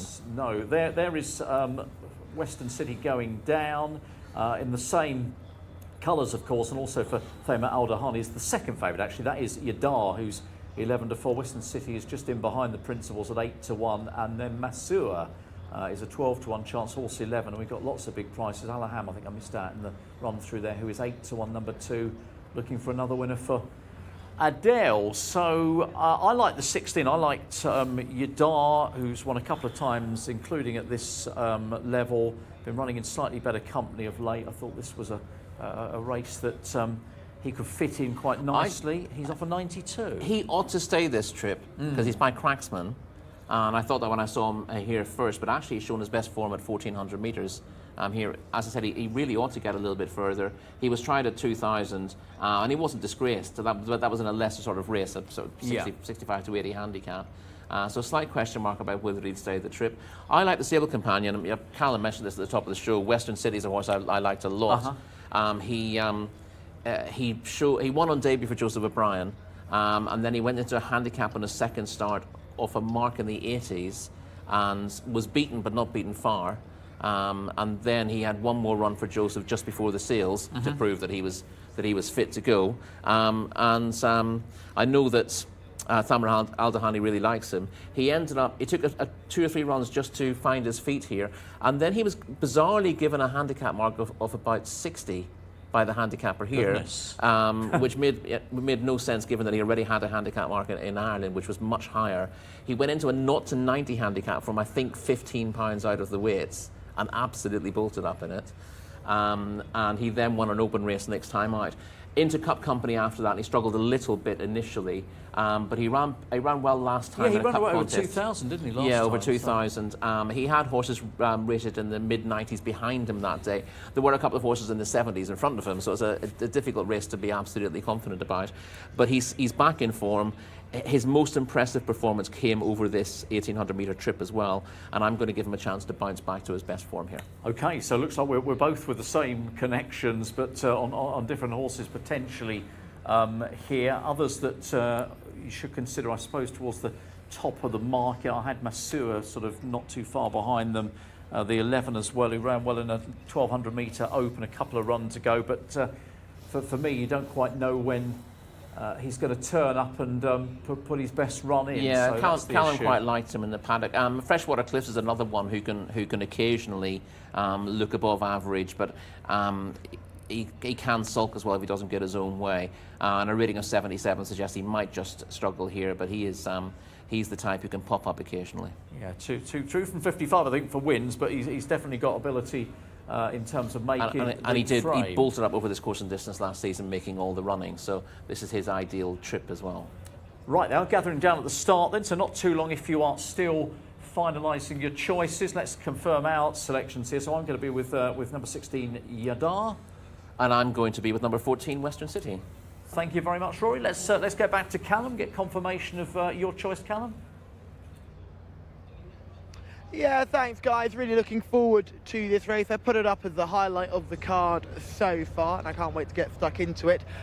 Just a couple of notes on the jockey change here. You'll see Knight, number 9, will be originally on your cards as ridden by Khalid Al-Mamoni.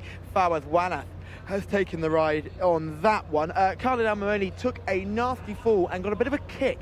He's got a couple of little fractures in his lower back, so that'll be him out for the rest of the season. Obviously, we only have 1 week left, so we send our best wishes to Khalid, who had a good season all told. It was a bit quiet recently, but he had a good start to the season at Riyadh, and hopefully he'll be back better than ever in Taif over the summer, and then again here in Riyadh next season. A couple of other updates on Riyadh next season. Had a quick chat with Wigberto Ramos. He doesn't think he'll be going to Taif next season. He seems to be under the impression that he's going to take that time off and only return for Riyadh and continue this selective ride where he's riding in big races or horses with big chances rather than having the busy schedule that he's had for so long. So the real older statesman here of Saudi racing is continuing to ride, but will just be on a little bit of a turned down program. But great to know he's sticking to it and not retiring quite yet, which is good to see. Remember, he had a horrible fall early this season and took a hell of a kicking, but he's back and kicking best than ever. So hopefully we will see him in Riyadh next season. For this race, I'm in the Western City fan club. I'm joining Mr. Rory Delaghe. Didn't quite get you a chance to show him up close, but he looked really, really well. I'm a huge Yadar fan. Anyone who knows this program knows I love Yadar, but for me, I'm just a little bit concerned about the trip with him here. I think Western City dropping back to 1800 in this sort of company out of cup races would have every chance from stall 14. That's why he is the pick for myself and Rory. It's all aboard the Sama Al Dahani train, but which one will it be? Western City or Yadar? Gareth, it's all yours.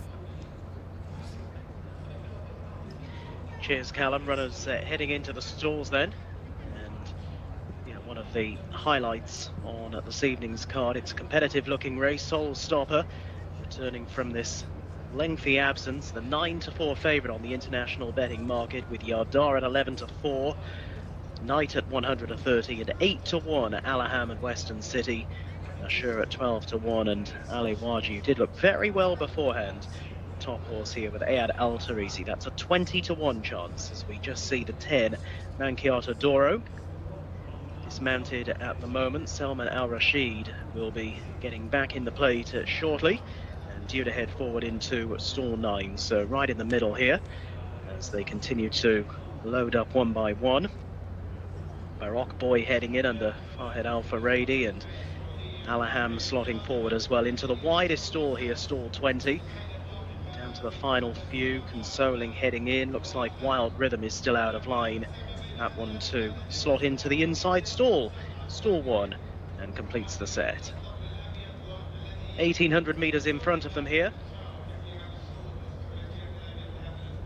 Set and off, jumping away, and one of the first ones to show. Well, Ali Waji has got out fairly well, with Yadar, the green sleeves and cap, also handy. And right along the inside is Fell, and crossing over from deeper out. Western City consoling as well in the predominantly green colours and now holds the overall lead. So consoling moves on from Nema Al Mokhtar, the yellow jacket, down along the inside. Western City is close up, running in third, and Alaham is parked a little wider out, racing in fourth. And they're being chased going down the back straight by Freshwater Cliffs, who's not too far behind, and with those as well is Mashur, who's parked a little bit wider out as they continue their run going down the back. Almo Tawi, orange jacket, white cap, is hunting up the pace in company with the favourite Soul Stopper in a black coloured jacket with the blue sleeves grey cap as they prepare to turn left-handed out of the far straight. And it is consoling to the inside of Nema Al Moghtara, Western City and Alaham, who makes it a wave of 4. They're 4 lengths in front of Yardar, who's next in running, just ahead of, on the outside, Soul Stopper. And then being ridden along wider out is Mashur as they're coming into the home straight. Almo Tawi being brought forward late as Consoling very quickly folds. And at the top of the home run with less than 400 metres to go, it is Western City who's taken over now from Nema Al Moghtara. Alaham throwing down the gauntlet, and they're being chased a further 3 lengths behind by Yardar, who's striving to get on terms with them. But it's the other white stable runner here, Western City, who shows in front, just leans a little bit right-handed towards Alaham, who's now the main danger. About a length or so between the pair. Western City and Mohammed Aldaham holding Alaham at bay, and it's Western City pushed out here to score from Alaham, with running on strongly Mankiata Doro getting up to finish in 3rd from Mashur, who crosses the line in 4th. That's how they've come home, and it is Western City, Mohammed Aldaham, going on to strike here in a time of 1 minute 54.57 seconds. Good battle with the runner-up Alaham inside the distance, but was always just doing enough here. Adel Al-Faredi working hard on the runner-up, but just unable to claw back this Western City, and there was officially 1 1/4 lengths between them at the line. Mankiata Doro has stayed on strongly, has picked up 3rd place prize money in front of Mashur, who's also run well in 4th place. Well done to both Rory Delagi and Callum Halliwell. They sided with Western City here, who's run out a game winner of this, our 6th race on the card.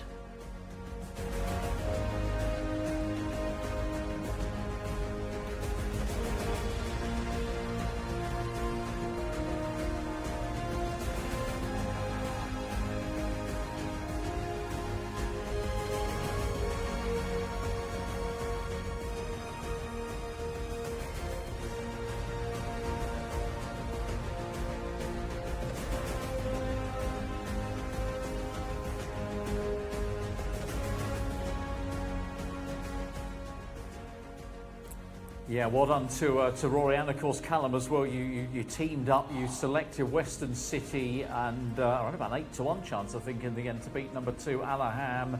Mankiata Doro just getting the better of Mashur, so 10-11 for the placings, and Yardar with those stamina issues back in 5th place. But well done, Callum, you're on a winner, and that's 7 winners now for Callum.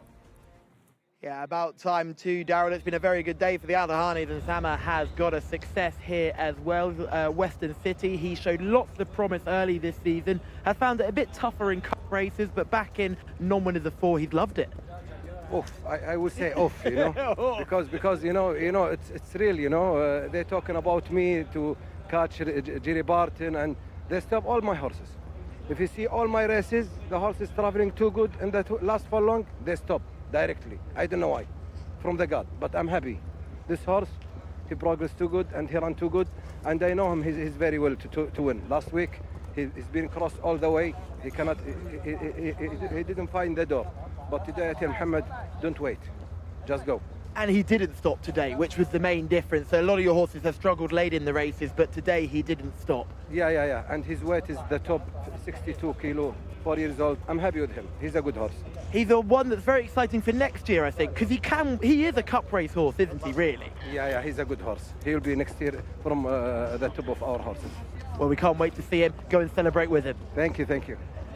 Sam Aldahani there, enjoying the success of Western City. And yes, Rory Delagi is a huge fan of this horse, and he explained it before this horse jumped off. I must admit, looked really well in the prelims, as you can see. A very fit individual, has had plenty of racing this year, but you just thought dropping into this sort of company, having really tried his hand in tougher races over further, I think he's a proper 1800 metre specialist and is better than what he's shown recently, and it's good to see him back in the winner's enclosure as well. The eventual second gave him a tough run all the way to the line, but he was always finding plenty for pressure, and it's great to see. Obviously, his trainer, Joseph O'Brien, will have the mighty Banbridge in the Cheltenham Gold Cup on Friday next week. It'll be hugely exciting to see that horse in that race, and maybe he is watching, and hopefully he will have enjoyed seeing one of his ex-stable horses running very well here under Mohammed Al-Daham, our winning rider, who we will speak to now. International Jockeys Challenge winner, Mohammed Al-Daham, well done. Thank you. Alhamdulillah, first and second thanks to the owner and the trainer and the horse. He helped me. The horse helped you today, but you had to be very strong in the finish. You were battling all the way to the line. Yes, yeah, because my horse, he has to go strong because one horse beside me has to do this. And alhamdulillah, he helped me and I win this race. It's been a quiet week for you so far, but it's been such a fantastic season for you, a career best season. Yes, yeah, alhamdulillah, and I hope inshallah next better on this season. We look forward to seeing you next season. You've still got one more week to go. You've still got a couple of races left today. Very well done, and best of luck with the rest of the card. Thank you, inshallah. I hope to win. Thank you. Thank you. Welcome.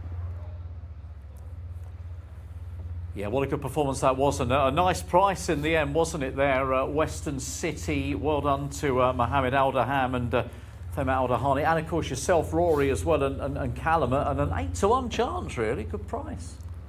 Yes, I'm very pleased with this. I've liked Western City pretty much since day one here, and he's really come good this season. Obviously, had a couple of tough tasks in recent times. It's not always easy to go from winning a handicap to going into cup races, and he's still a little bit raw, but he's battled well to win this. The first two have come a fair way clear, and he is something to look forward to next season. You know, I think as Thamar Al-Dahani's always said, that he's a horse who he's young and he needs a bit more strength for these big races, but he's had a really good first full season here in Saudi Arabia, having taken a couple of races to find his way, and he's done us all proud, I feel. Well, he has. Those who are wise enough to go with him. I'm just thinking our emailers or our chat messages coming in. I don't think anybody was on 14, but hopefully one or two may have backed it on your advice and Callum's advice as well. Yeah, Callum, I can't believe he's climbed on board the Western City. I think he's piggybacked a little bit there. Oh, I mean, if I'd known he was going to do that, I definitely would have gone for the favourite in the last race. I feel he stabbed me in the back. And now I'm beginning to understand the whole idea of pulling out of these competitions before people get upset with each other. And I think if he was a gentleman, do you think he would stand by? He wouldn't be tipping up the favourite in the next. Okay. Well, we're watching. This was Neymar Al Moghtar. I think he was just about in front at this stage, and Western City is about to make that move, of course, along with Al-Daham in the darker colours on the outside, who eventually finishes second. Yeah, ran a really good race, the runner-up, and looked at big danger all the way through the straight. The winner just edges across him briefly as they battle it out, but. Al-Daham, yeah, he's been running solid races all season. Adel Al-Faredi got a good tune out of him today. The race was set up quite nicely because you had a lot of early pace from Consoling, who's gone hard from the front, and then when he's dropped away, Numer Al-Motara has been able to press on in his place and set the race up nicely. Got the field well stretched out in behind as well, and meant that the class came to the fore. And obviously, we didn't see the best of the race favourite. We said it was a slightly surprising favourite, Soul Stopper, given that he's clearly had serious training problems, and his rating comes from winning he was doing, at Chester back in 2022. Yeah, he's in about 10th position at best there in the blue and the grey. Yeah, and this race would have come soon enough for him, I guess. Obviously, if Lucas Gaitan was going to get run out from this season, he had to find something, and this wasn't a particularly suitable race on paper over 1,800 metres. This is the horse who stayed 2,400 metres very well in the UK and was raced over 2,800 metres, a mile and 6 furlongs. So this would have been a minimum for him anyway. He's actually not run badly at all, but he was a false favourite based on various factors. Yeah, I mean, the winner rated 83 here, so you've got to take a lot of positives from this because there were enough horses in here in the low 90s and the high 80s.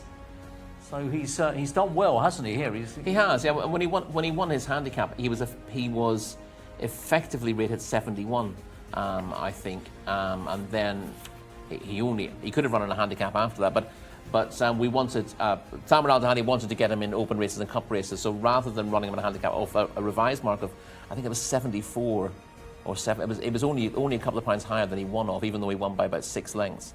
But Thamar put him in an open race against horses rated, as high as 90 odd next time out, and he won that as well to give him a crack at cup competitions. And they probably came too soon for him initially. Yes, possibly so. That takes Callum, of course, Roy, to 7 winners for the competition, which you have obviously mentioned. I can't win now. I've got 5. I mean, absolutely impossible. But we better give Callum a right to reply, I think. They sound like fighting words, Mr. Rory Delaghi. And if you want to fight, we will fight.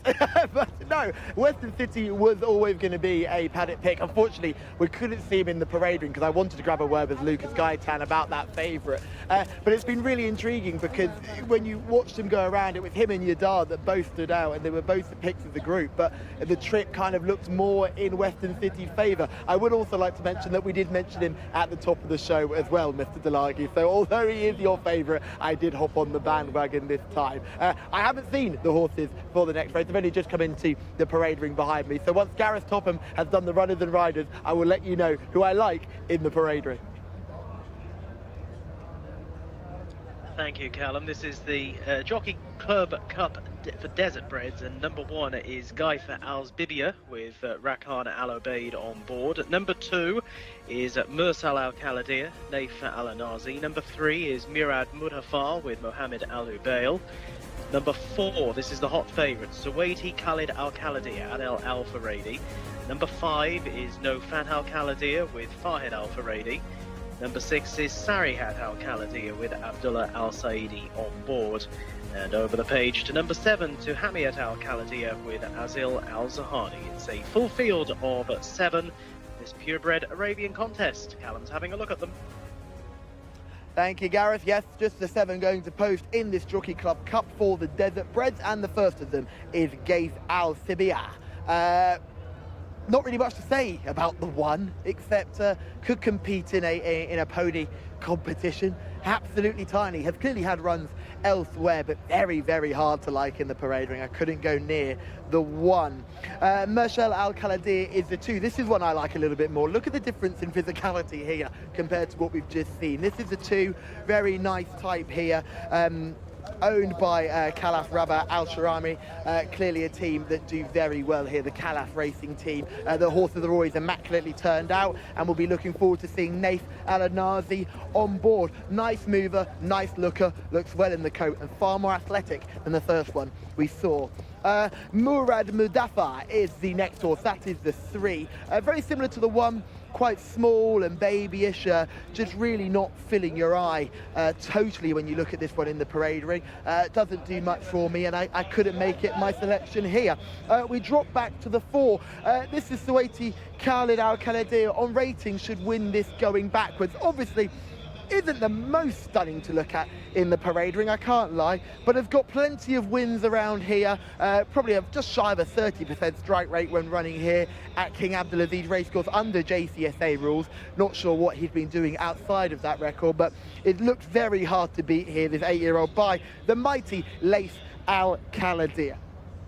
In behind, we have the 5. This is Nofat Al Khaladir. I would argue probably a better looking individual on first looks, and looks well in the coat. Has a bit of string halt near hind. Take a look at that. Just comes up a little bit more exaggerated. That string halt won't stop him running though. Look, he's 0 from 4 over the career. And a rating of 64 suggests he should be playing for places. Might get into the top 2. Hard to see him winning on ratings. In behind, we've got 2 for the same owner. We've got Serayat Al Khaladir, the first one. Abdullah Al Saidi on board. He's already had a winner today. This is a nice chestnut. He's got really heavy foot placement here, this 65 rated mare. She just likes to have a bit of a stamp around. She's not quite as physically advanced as the 4 or the 5, but she certainly is well worth putting a chance on here. Only the 7 here, so you're not going to get the 3 places, but she's intriguing. I say she looks well in the coat. Her teammate as well, just in behind the stablemate, is Tahamiat Al Khaladir. This is the 92 rated Tahamiat Al Khaladir, and arguably looks like the one that's going to give the our favourite, the biggest of challenges. And to be honest, if I had to make a paddock pick, I would make her the paddock selection. I think she looks a lot better than the short price favourite, the 4. I think she's more well put together. She's going to get a little bit of weight as well. It's going to be a tough ask, but she is going to be the pick for me. Tahamiat Al Kaladir, the one last in, will hopefully be the first across the line.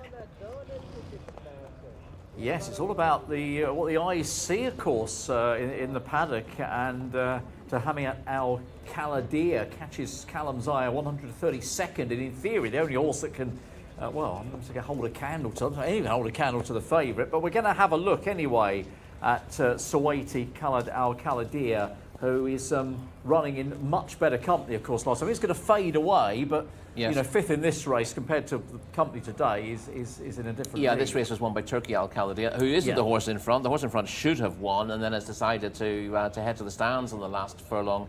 Suwaiti Khalid Al Kaladir had chased the winner into the straight and just fades inside the last furlong and is caught for 4th place in the end. But this is still a very respectable effort, not beaten that far, only beaten a couple of lengths or so at the line, and this is so much easier. It's hard to explain the gap in quality between that race and this, but obviously Tahamiat Al Kaladir would be capable of running in the same sort of races as Suwaiti Khalid Al Kaladir, and you know, and every now and again, if you ran them together 4 or 5 times, Tahamiat Al Kaladir would probably finish in front of Suwaiti Khalid Al Kaladir at least once. So it's just a case of whether this is the race. For those who are going to try and yes, take on the favourite with the second choice. I mean, obviously the second choice has got an atrocious strike rate. I think it's 2 from 38. But there were, for those who don't want to, and I think the problem is it's trying to entertain a 1 to 5 favourite. I mean, yes, on paper, of course, Suwaiti Khalid Al Kaladir should win by a country mile, but 1 to 5 doesn't do a lot for most people's bank balance. No, it doesn't. And obviously you can try to, you know, most firms would offer you a forecast option and stuff like that there. I don't think they do betting without the favourite. But if you want to try the forecast, or you want to back this, you know, back the second favourite each way, should be a free bet, really, shouldn't it? Even in a well, in a you're going to lose race. a little bit on your stake, I guess, at a quarter of the odds. But I mean, I couldn't see anything else. I couldn't see anything away from the favourite, really, but I couldn't see anything else away from the top 2 that had any conceivable hope of playing a part. I think it's 20 to 1 bar the top 2, and quite frankly, I think I ended up putting 6 in as third. Suwaiti Al Kaladir, who was a long way behind the favourite in an Arabian Open last time, but that's better than what the rest have got. Well, this is true. And the VT that we saw, Tahamiat Al Kaladir was in that race as well. Was beaten about 10 lengths. In 8th of 15. Again, a respectable run, but clearly held by Suwaiti Khalid Al Kaladir on that piece of form. And you'd like to think, you look at that race back and you thought, well, Suwaiti Khalid Al Kaladir would probably like to dominate lesser rivals the way he's gone through that race, and does have an opportunity of doing that there. So it should be fairly straightforward, but it's worth pointing out, of all the really short price favourites we've seen this season, most of them have been beaten. We've had a 1 to 4 shot turned over, a 2 to 9 shot turned over, and possibly another 5 to 1 on shot beaten, including a horse with the same rating as Suwaiti Khalid Al Kaladir, rated 107, beaten in a poor maiden early in the season, beaten by a horse rated, I think, 53.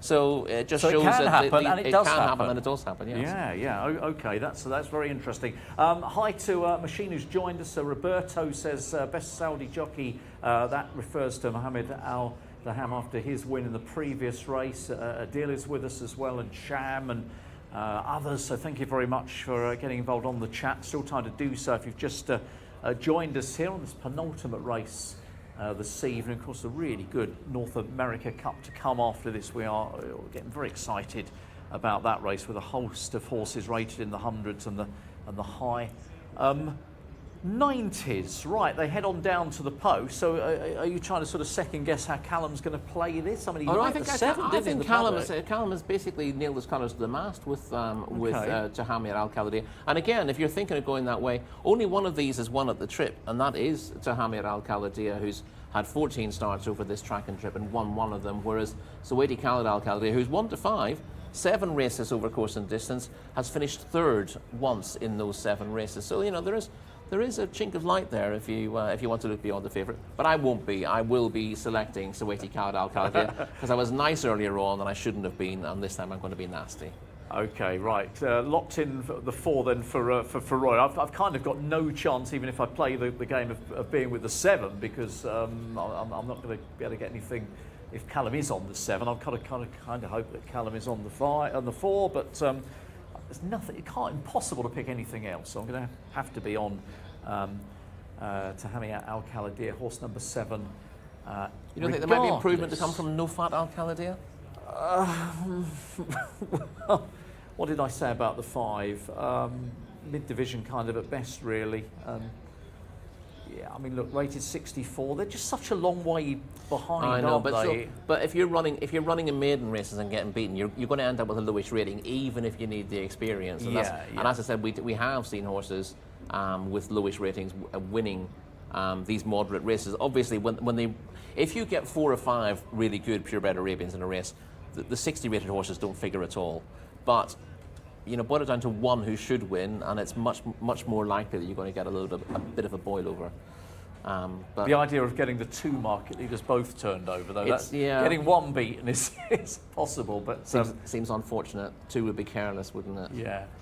Anyway, I wonder how you're playing this at home, whether you're brave enough to go with a real long shot. So it will be 7 for me and 4 obviously for Rory. Yes. I mean, I wouldn't be touching it at 1 to 5, but it's just about picking winners here. So I'll take the most obvious path. And look at that. That is the prize for the winning connections, the winning owner of the Jcsa Cup. And what we need to know now is, has his conscience got the better of him? Which way are you going, Callum? The confidence certainly hasn't got the better of me, guys, but I do have to pick a Paddock pick, and I thought Suwaiti Khalid Al Khalidiyah, you know when you're expecting a horse at the price that he is to kind of walk in and wow you, it's just simply he didn't. And Tahami Al Khalidiyah, although I wasn't totally blown away, was just a little bit more well put together, and that's why I'm going to make her my selection. She gets a little bit of weight as well with the 2 kilo swing, but I mean it's going to be very hard for her to beat this short price favourite. But like Rory's mentioned, there is a little chink of light. She's a course and distance winner. I tell you what, if the 1 gets round, that's a bonus. The 3 as well, both the 1 and the 3, both for me look like they could be well out of their ground here. I thought the 2 looked lovely, really nice looking type 2, but I'm going to go for the 7. Best of luck if you like the 4 at a very short price. I think they'll be loading fairly soon. Gareth Topham, you are the man who's got the call. A small field, a short price favourite. What could go wrong? Yeah, indeed, Callum. Suwaiti Khalid Al Khalidiyah at 1 to 5 is the market leader here, with Tahami Al Khalidiyah at 3 to 1, and it's 20 to 1 bar those as they head into the starting stalls here. Murad Mudaffar is about to head forward. Horse in shot, out of line as well. Suwaiti Khalid Al Khalidiyah, the favourite, partnered by Adel El Faradi, who seeks his 2nd winner on the card, and the 6 horse Sariat Al Khalidiyah out of line as well. And if you're not a regular viewer of the action here in Saudi Arabia, in these purebred Arabian races, the Al Khalidiyah horses, and there are plenty of them, they generally dominate, and they're likely to here as well. Suwaiti Khalid Al Khalidiyah heading forward into stall number 1, and we are just about set to go. So they're lined up for this, the Jockey Club Cup Desert Breds, and they're off and racing. Jumping away, Suwaiti Khalid Al Khalidiyah begins well, and looks like attempting to be prominent, if not may call. Up towards the outside is Sariat Al Khalidiyah, who now moves through, and they're pretty much stride for stride going down the back. It's a steady pace as well, with back in behind them Tahami Al Khalidiyah, and then towards the inside is No Fat Al Khalidiyah running in 4th, just in front of Murad Mudaffar, and at the back Gaitha Al Zbibia, and last of all in the light green is Mursal Al Khalidiyah as they make the run down the back straight. Not much in it between the leading pair. Sariat Al Khalidiyah did have the lead of about a neck or so a furlong back, but as they're about to make this turn, Suwaiti Khalid Al Khalidiyah back level, I'd say, down along the rails. 2 lengths behind them is Tuhamiat Al Kaladir. Azil Al Zahani happy to take the trail off the leading pair and will try and pick them up late. And in turn has come well clear of No Fat Al Kaladir, who's now a distant 4th. And the others not even on the radar as they're galloping back towards the straight. Now a shake of the reins to the inside here, Suwaiti Khalid Al Kaladir. And he's in a little spot of bother here as they swing on in, because seemingly going that bit better is Sariat Al Kaladir. Now maybe the threat will come from Tuhamiat Al Kaladir down the outside, who is now running on. Still there is Suwaiti Khalid Al Kaladir in between horses, but if you've taken the 1 to 5, you'll be sweating. And with a furlong left to go, 3 of them here with a realistic winning chance. Suwaiti Khalid Al Kaladir battles back in the centre. Goes on now from Tuhamiat Al Kaladir down the outside, who's the final challenger, as Sariat Al Kaladir drops to 3rd. The favourites in all sorts of bother here as they come close home. Suwaiti Khalid Al Kaladir joined on the line by Tuhamiat Al Kaladir, and it will go to the judge for the Jockey Club Cup. Very close indeed. Has Suwaiti Khalid Al Kaladir managed to scrape in? First impressions were probably I'd say, but I do want the judge's confirmation. It's close between them, with Sariat Al Kaladir running in 3rd. But a really exciting finish. The betting suggested that it would be a wide margin success perhaps for the 4. It's been anything but I can confirm that horse number 4, Suwaiti Khalid Al Kaladir, has been called as home in front in a time of 1 minute 51.3 seconds. Tuhamiat Al Kaladir beaten very narrowly there, just a head back in 2nd place, and Sariat Al Kaladir back in 3rd. There's no such thing as assert him racing, and I feel if you've backed Suwaiti Khalid Al Kaladir, you might just feel you've got away with that. Double on the card for Adel Al Faradi, but if you took the short odds, my word, you were forced to sweat.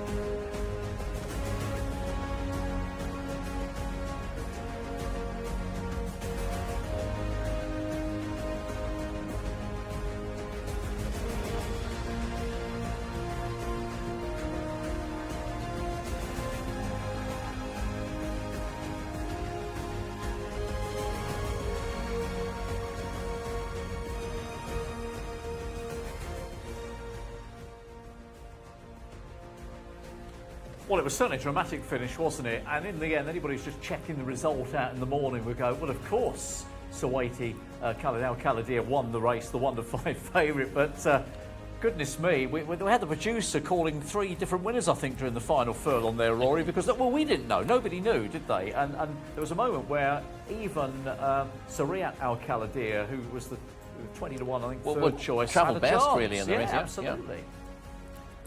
It was a much more interesting race than it was billed as being, and that's the beauty of these purebred Arabian races at times. That they're all a little bit. Well, they're not all a little bit tricky, but a lot of them are they need finessing in the races, and we ended up getting more than we bargained for. And they provide plenty of entertainment. There it is, though. Suwaiti Khalid Al Kaladir has beaten 7.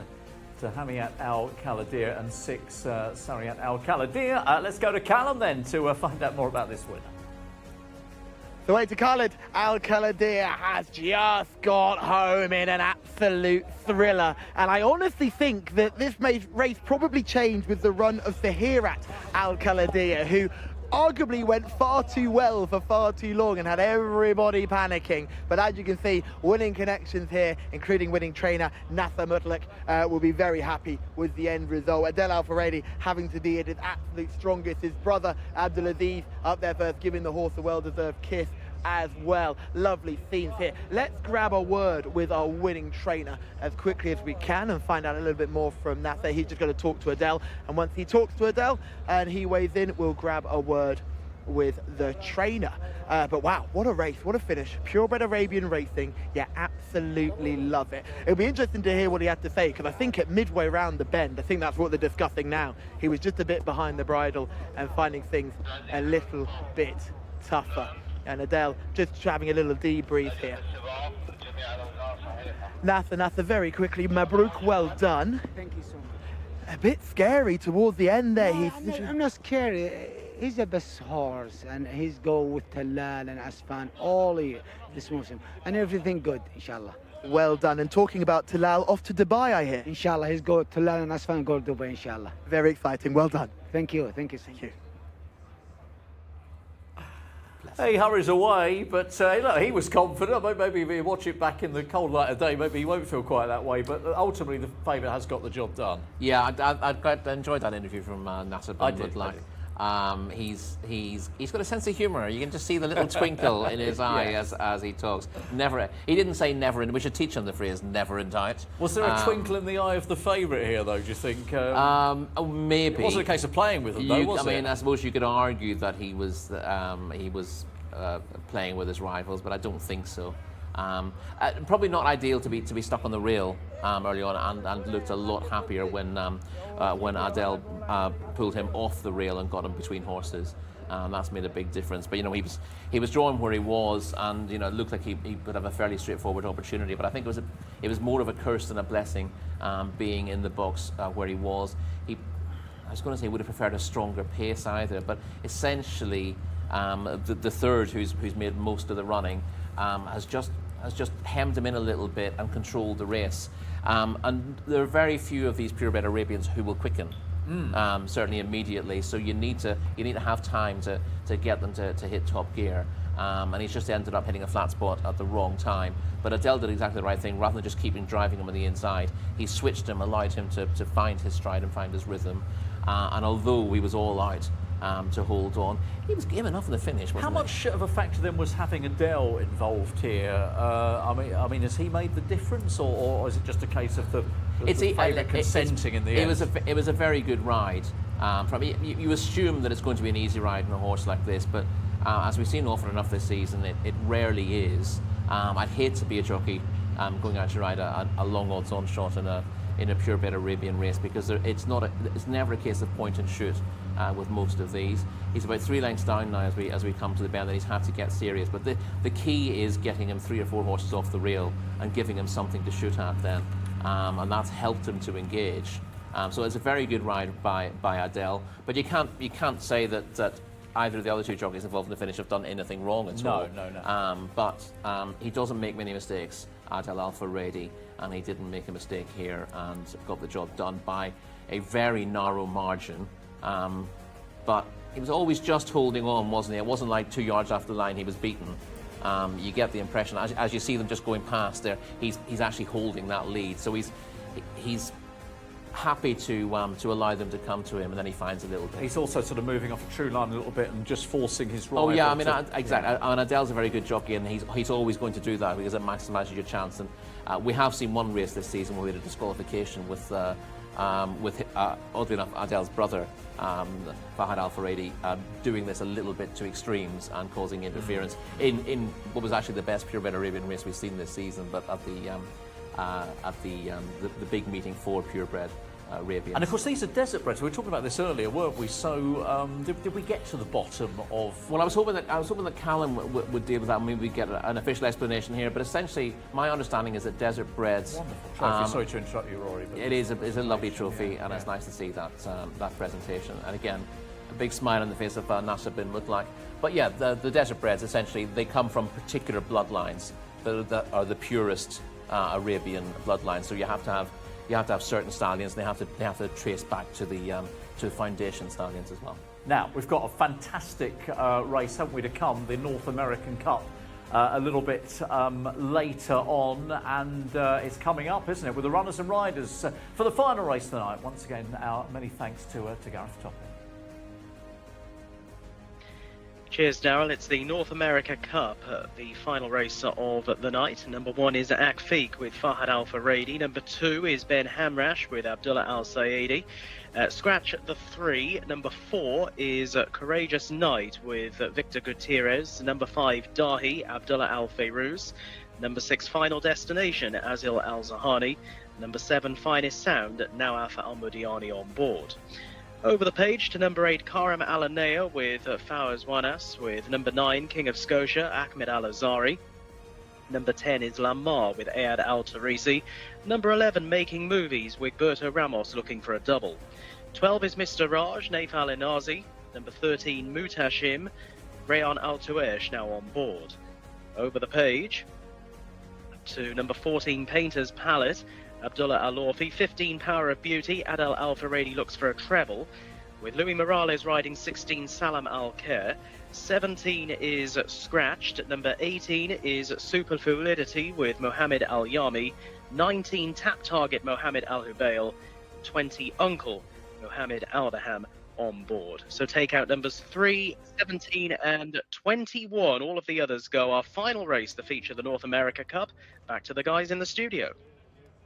A little belter this, isn't it? With so many horses who've got chances here, high-rated individuals. We'll have a look at a few form clues as well to try and steer us in the right direction. Power of Beauty, final destination at the moment. Horses 15 and 6 are the 5 to 2 market leaders, Rory, but it is much, much deeper than that. So shall we have a look at final destination? This is a decent run, isn't it, in the Tuac Cup last time out? Yeah, this is over the 1,800 metres, and final destination runs well to be beaten 7 lengths into 4th behind the high-class Scotland Yard. That was him bouncing back to form. He'd been disappointing on his previous start, but he has won 5 times over this course and distance this season. He's ideally suited to it. His last couple of runs have by necessity come over further. But you just see him moving into 3rd place here and gets caught by dear old Mr. Trinket on the far side, who's a really fast finisher. Here we got Making Movies leading into the straight in the Ministry of Culture Cup last time out, but gets run down by another one of Thamar Al-Dahani's Man of the Night in those Al Sabah colours. In 2nd place now, but gets up to win this by a neck from Making Movies. Good run from Making Movies, certainly his best run this season. Does need to find a little bit more on the figures, though, to be beating some of his rivals tonight. Yeah, and we've got Power of Beauty to have a look at as well, haven't we? This is also in a cup race. This was over the 1,400, bearing in mind it's 1,600 this evening. Yeah, a decent performance here to beat Alo Taby in the King Khalid University Cup. As you said, over the 1,400 metres, arguably his best trip. He was a good second to final destination over this course and distance in December. And you can probably ignore his last run. He was unplaced in the Riyadh Dirt Sprint last time out. Okay, yes. A top-class race. This will be more suitable for him. He's effective at 1,600, arguably best at the 1,400. Thank you very much for that. Just 3 of them. So many possibles here. So we really need to get to Callum, don't we, to have a close look at the runners. Thank you, guys. Yes, Callum Helliwell, who is still gutted over that second in our last race. Would have been a real turn-up. But let's go for the 5 here. This is Dahi. Looks in really good shape. Probably similar to Samer's winner we had earlier on in the card, where in cup races just might be a bit out of his ground, but always looks really, really well. Exceptionally turned out. But for me, this might be a bit of a tough ask on the actual race course. Let's go back to the 6th, final destination. What more can be said about this horse? He's an absolute star. Always runs a big race wherever in the world he is, and certainly would not be put off by him today. He looks in great shape, doesn't he? Carrying a bit of condition, but that's normal for him. He looks very fit. He's got a good, clear poverty line on display and cannot be ignored.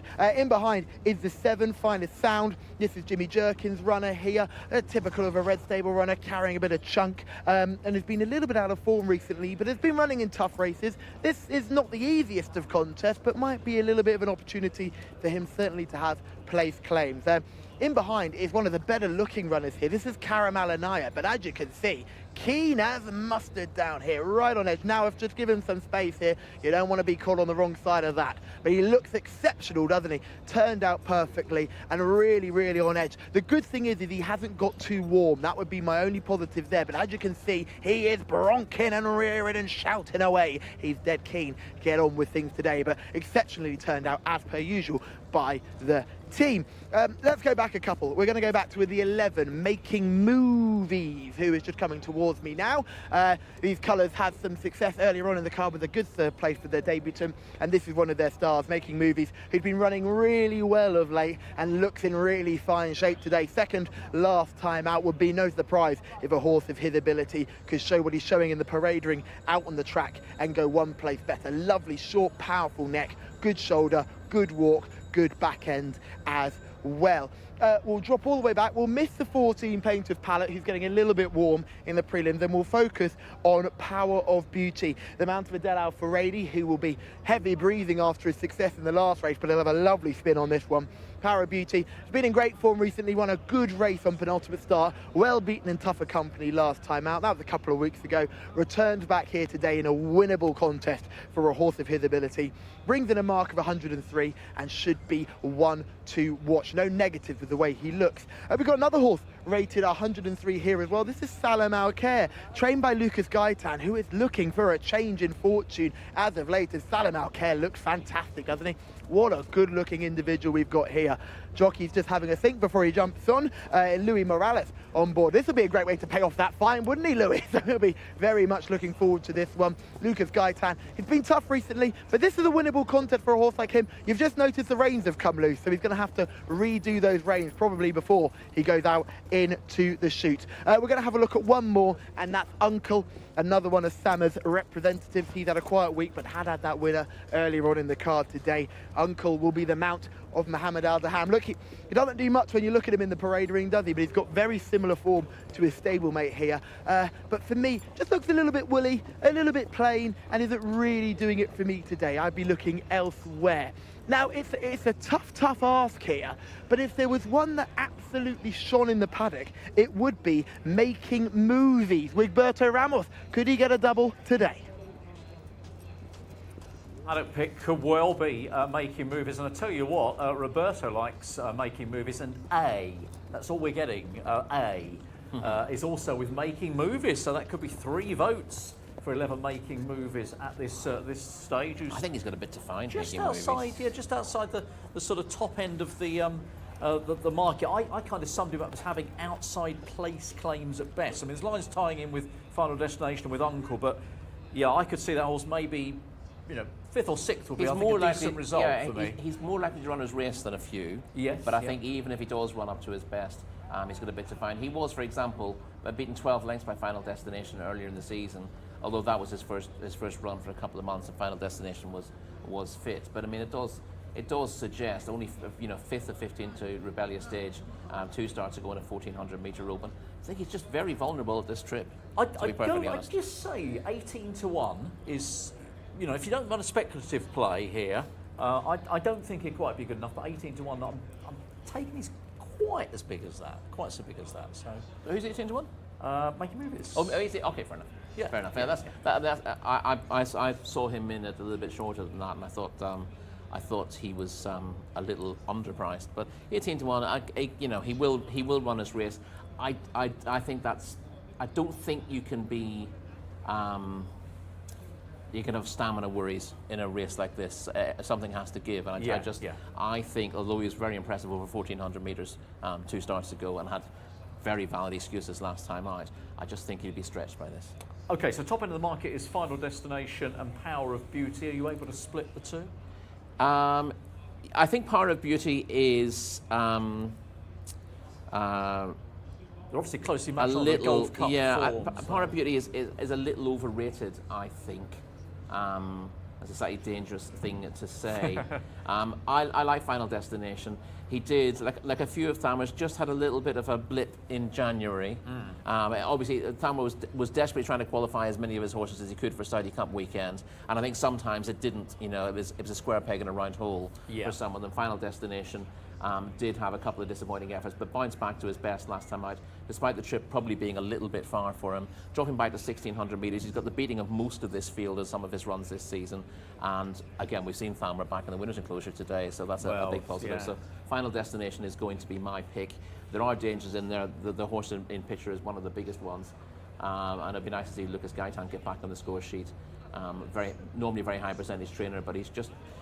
I don't think the horses were right for a while this season, and he's given some of them a break. And Salam Al Khair, if he came back to his best form, would be a big danger. But Final Destination, I hope, can do the job. Yeah, I mean, it doesn't matter now if I agree with you, because I'm not going to win any competitions, but I will be agreeing with you on Final Destination. And yes, an interesting runner, Salam Al Khair. I think probably priced up on previous form, though, for me at 9 to 2 is 4th in. What about Uncle, the 20? Always seems to be sort of lurking there and thereabouts. Yeah, smashing horse, Uncle, and again,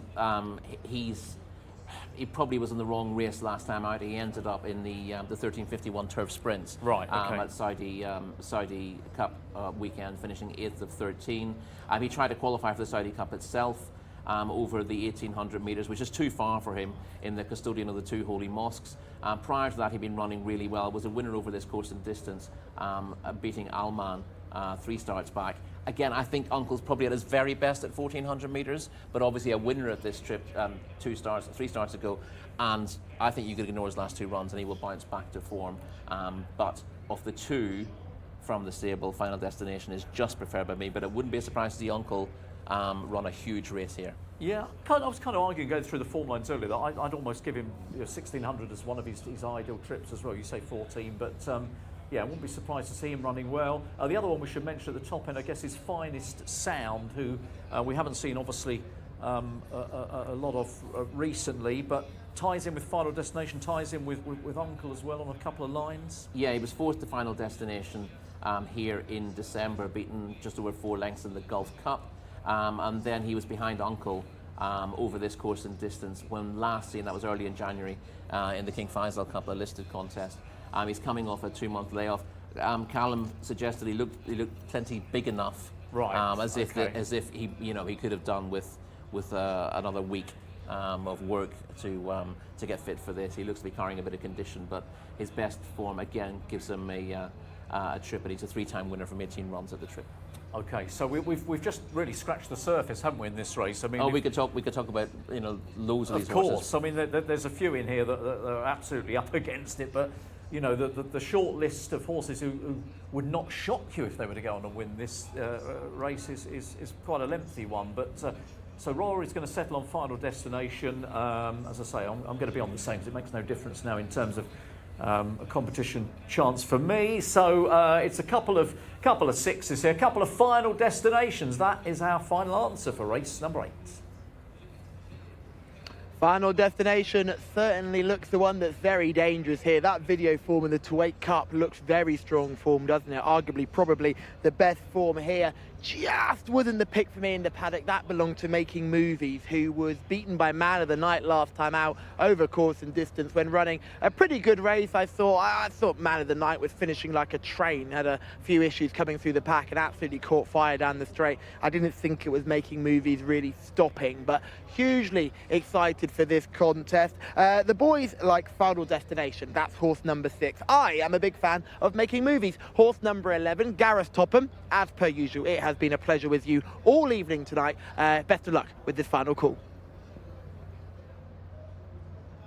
Cheers, Callum. Runners then for this, the North America Cup, our final race for what is the penultimate weekend of racing here in Riyadh for the season of 24-25. What a season it's been as well.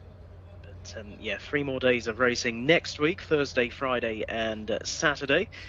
But this tonight's feature, and it looks an open contest, doesn't it? Final Destination and Power of Beauty at 9-4 joint favourites on the international betting market, with Uncle at 130, and has been backed, even though Uncle wouldn't have been the paddock pick necessarily. Salam Al Khair at 9-2, 7-1 Finest Sound, Akfiq at 9-1. I think he could go quite well if he bounces back to form, and it is 14-1 Ben Hamrash, and bigger prices at the other runners. Loading up begins. They start this race down at the 1600 metre marker, so just upon entry into the little chute near the start to the back straight. And as the field head on in, next to go forward will be Final Destination, Azil Al-Zahani, on board one of the key players in this race, and quite nicely berthed as well, right down the middle there in stall 11. Hopefully we'll be able to get a good posse. Karam Alanea heading in as well. A bit wider out that one will be in at stall number 16. Dahi is out of line still, so is Uncle, who's in shot there, the green sleeves and cap. Lamar about to head forward, and this is Power of Beauty, who's won here with a solid chance as well. Anal Al-Faradi had to be at his very strongest to lift the purebred Arabian home 25 minutes or so ago. We'll be hoping for a slightly more charmed run through here, and maybe an easier success. continuing to load up. We're nearly ready here for the North America Cup. Race 8 set to go, and they're away and racing. And one of the first ones to show is Courageous Knight in the black jacket down along the inside, with also in black and white colours Mr. Raj lying up handily, and Power of Beauty just tucking in behind those, with up along the inside Salam Al Khair. And then working across from deeper out in the green sleeves and cap is Uncle, who's racing just ahead of Finest Sound, who's in the red, as they continue their forward work over in the back straight. Back in behind runners at this stage is Making Movies, who's in midfield, with Akfeek positioned a little bit wider out. And Final Destination just with those. And then Ben Hamrash, who's in a pink coloured jacket, more towards the inside, just angling for a position. Painter's Palette back in behind horses, without a bit wider King of Scotia. And then towards the back end of the field, Karam Alanea is well back, Super Fluidity as well, and also Lamar, who won't be landing a blow from there. But Power of Beauty it is along the inside and going strongly here as they're making the run back towards the straight. Adel Alfaradi on Power of Beauty took a little look behind there, leads by 3/4 of a length over Uncle, who's now the closest pursuer. Dropping to third is Finest Sound, and these three are a little way in front of Ben Hamrash and then Salam Al Khair, and down there outside is Final Destination. But they're racing into the concluding stages here. Driven out the far side is Power of Beauty. Uncle still with just more than a length to find and isn't bridging the gap at the moment. Power of Beauty, Adel Alfaradi senses the treble might be on for the night, and it will. And in the North America Cup, Power of Beauty is the winner, beating Uncle, who's home in second. And they were chased through by Final Destination and Finest Sound. It's gone to Power of Beauty, always nicely positioned, looked well beforehand, and has the man in form on his back, Adel Alfaradi, scoring in a time of 1 minute 38.84 seconds, getting the better of Uncle.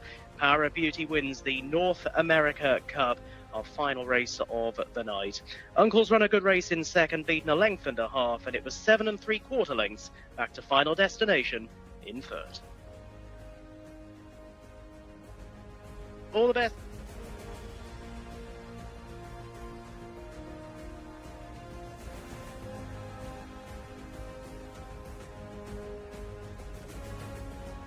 Well, we've come outside to watch the finish of this fascinating contest, and Power of Beauty doing enough. It looked threatening for a moment, so Uncle might just get there, but the North America Cup goes, guys, to Power of Beauty in the end, and a real good grandstand finisher, Rory and Callum. Yeah, it certainly was. It looked like it was going to be a really tight finish for a long way up the straight. Uncle travelling as well as anything off the bend, but Power of Beauty just kept finding off the front and probably stayed the trip a little bit stronger than the runner-up, who does get this trip, but as I said beforehand, probably at his very best at 1,400 metres. Yeah, he ran well in the Golf Cup, didn't he, last time? So, the form was very solid, Callum. Yeah, it certainly was, and it was an impressive win on that occasion. This, I would say, equally impressive. He took Uncle right out of his comfort zone. He loomed up quite dangerously, but you could see him beginning to wander off a true line, while Power of Beauty was straight as a gun barrel and very impressive. Yeah, and in terms of Uncle, look, he loses nothing in defeat, Rory. He's, the proverbial, always there. He's the near-miss horse on many occasions, but he's had his moments as well this season. Yeah, he was a winner a couple of starts back. The race that he was in last time was a race he probably couldn't win anyway. And he's been really consistent all the way through the year. When we saw him first, he tended to travel really strongly into his race and didn't always see it out. He's been stronger this year and he's got his rewards. Just wasn't quite good enough tonight. But the front two both dipped under 1 minute and 40 for this trip, which is always a good time for the 1,600 metres here. It is. We're watching Adele come back, and Callum, I mean, it's been a fantastic night again for him. I mean, the deal has been pretty much sealed anyway, but 3 winners tonight. There's no getting him back now, is there, for Mohammed? Well, at the end of the day, he's got the 3 winners. Mohammed's got 1, so you can put him, basically he's got 2 winners in the title race, and he was already clear. So you'd be slightly concerned if you were Mohammed Al-Daham, who has had a wonderful season nonetheless. I really hope that this victory for Adele doesn't take anything away from how well Mohammed's been riding all season and how well Sama has been training them. But Adele, it was a bit in and out midway through the season, but then he's just really come on form post-Saudi Cup and has just been devouring the winners. He just seems to have everything, doesn't he, Rory? You know, the ability to, you know, do whatever is required in the races to get results. Yeah, he's a multi-dimensional jockey. He's not. You see, a lot of jockeys are good from the front, or they're good coming from off the pace. But he just keeps it simple in every race. Whether he's on a front runner, whether he's on a horse that needs to be held up, he just makes fewer mistakes than other jockeys, as a general rule. Yeah, I mean, Tom Collins, of course, has been out here, and Tom's a big fan of Adele Callum. You know, he compares him to Irad Ortiz in the States. I mean, that is a fantastic comparison, isn't it? I think the ability that he's shown in the 3 winners he's had today, 3 completely different horses. The first horse, the FMQ runner, who was out of her ground early and then motored her way through the gaps as they appeared. That was impressive. Yes. Then you have the purebred Arabian, who he's had to literally physically lift home in pure Irad Ortiz style. And then this one he's done off the front. So he can do it in any different way. And I think his ability to ride well under different circumstances is what makes him a difference compared to some of the other jockeys here. Yeah, I mean, that's the secret of the champion, isn't it? Exactly. He's also pretty cute in the finish as well. If he's in a tight finish and he needs to be a little bit clever to put the runner-up off, he will, while generally staying within the rules. He's cuter than Abdulaziz, isn't he? Who absolutely lumped him. I remember him on Afan Al-Kaladir, sorry, Talal Al-Kaladir, and he lumped him across there when he was replacing his brother. Watching the finish again. Yeah, this was a brilliant finish, wasn't it? And I mean, you know, to have 2 and then you get your third one, your confidence is sky high, isn't it? And this is playing out fantastically well. Final Destinations run well, Finest Sounders run well to get 4th as well. So the right horses, this is the key to this. The right horses have all done, you know, have all made the top 5 and 6. Yeah, Thamar Al-Dahani very much hitting the bar with 2nd and 3rd in the contest, and a nice run, as we said, from Finest Sound in 4th. He looked like he might just have needed it beforehand. It'd be nice to get a grandstand finish for Jimmy Jerkins here before we finish, wouldn't it? Because he hasn't had too many winners of late, but he's done very well in the spell that he's had here under difficult circumstances. Yeah, it's not been easy for him, but he's done really, really well to kind of get the winners that he did. I think the highlight for him was that winner in the dirt sprint qualifier a couple of weeks ago. That was massive because it felt like a huge weight was lifted off his shoulder that he knew he was going to have a Saudi Cup runner with a chance. Exactly, and that must have been must have given him a fair degree of pleasure. He hasn't always had the ideal horses for what he wants to do, and of course his hands are tied in terms of exactly where he can enter those horses. But he's conducted himself with real grace. He's given us some wonderful interviews along the way as well, and we'll miss him. Yeah, he's been one of the stars, of course, of the season. Now, one of the best winners for him, and of course for you guys as well. I know you're both big fans. Rory, perhaps even more so, Callum. If we made that very be fair clear about it. Western City, the horse we're talking about. Take us through this contest now, Rory, here as we watch the replay. Yeah, there wasn't an awful lot of drama in the contest, to be perfectly honest. Western City always had himself reasonably well placed in the contest. He's a horse who really blossomed early in the season and then just had a bit of a tough time in 2 or 3 starts. Showed signs of a return to form last time out, went 4th, and then really got the job done here, battling well to digging in on the straight and winning in good style. Getting a little bit tired very late in the day and just wandering off a straight line, but he was game. He's going to be stronger again next season. Thamar always said that with him, that he's only a young horse. He was fairly weak when he started, taking a few runs to find himself, and then again got boosted up to Cup Company and found that a little bit tough in the first place. But he's digging in again now, and he's a horse I'm really looking forward to seeing next year. And he's still got a bit to play with on his mark. I mean, he's going up, but you know he's still moving very much in the right direction, isn't he? Yeah, I think the same can be said for the eventual third, Mantasita Doro, who came flying home late. That came into the race with a rating of 80, was never really involved, but came rattling home. The handicap is not going to bump him up anymore for that. He could be very dangerous in a sort of 0 to 80 race as we've seen. Well, we're about to have the presentation. I think it's taking place across the way, isn't it? Power Beauty going on to take that final prize. I mean, we can't emphasise enough how excited. I mean, I was excited all day, Callum. You probably were as well. And hopefully Rory was, about the quality of this field. And they've delivered a brilliant finish as we look back at the closing stages once again, or the presentation now. And yeah, look, Can I just make a quick shout out to Nicholas Bachelard, who has had a bit of an up and down season. The owners have not had a great time. They threw their toys out the pram very early on when we had one of their horses who won the 2-8 Cup, Scotland Yard, didn't get a run in the Saudi Cup. And he's now come back with some real big winners. And Nicholas Bachelard, who's working with some real pressure with that job. Just on the left as we look now, yes. he's just living for that pressure now, and he's been very good to me in the prelims. He's always come and spoken to me before his horses are running. He's very honest when he sees one. We saw a horse on Thursday where his runner came second, Muanese. He said his horse was going to run a really good race, but he was terrified about the White Stable Derbyshire. He said that thing's a monster, and he was absolutely right. Listen, let's talk about the 3 days we've had this week, because we've had Asheen Murphy with us for 2 days, not today as the story has subsequently developed during the course of the day. But to have him here, Rory, 4 winners, I mean, the presence of a world-class jockey, and it took him a race or two just to find his way, but once he did. Yeah, he was very good. He had a fairly torrid time, I think, on his first ride. A couple of his early minds didn't really want to go in the stalls, and you thought, oh, this could be a nightmare for Ocean coming over. But as I said, in his third race, he was off the mark, immediately doubled up, and then almost had a treble straight away after that. So he was a star of the show on the first day. He did it again yesterday, and we thought we were going to see fireworks from him again today. But sadly, with the way that situation has panned out, he had to go home early. But I love the fact that Callum, a jockey like that can literally jump off the plane, and there we are. 40 hours later, you've had 4 winners. He's had numerous placed efforts as well, and he was very complimentary about the turf track here, wasn't he? And how that dries out so quickly. I think he said it was probably the quickest drying turf track he's ever seen. Oh, we saw an absolute monsoon here yesterday. Well, you would know. I was in it. Yeah. And then we had the hailstones the size of golf balls. It was a real event for the weather over the last couple of days, but yesterday especially. But the turf track takes that rain so well. We're so fortunate to have people like Keith Otterson willing to talk to us about how that turf track works, which is hugely exciting, because he basically says, look, this track is a sand-based surface. It will soak up the ground and will have no problems. And I think you saw that with Oshie Murphy on Belaid Porto. Yeah, but also, however fast it gets on the turf track, it always feels like there's a little bit of give underfoot. Lovely bit of cushioning. It's never against any kind of runner. It gives everything a chance.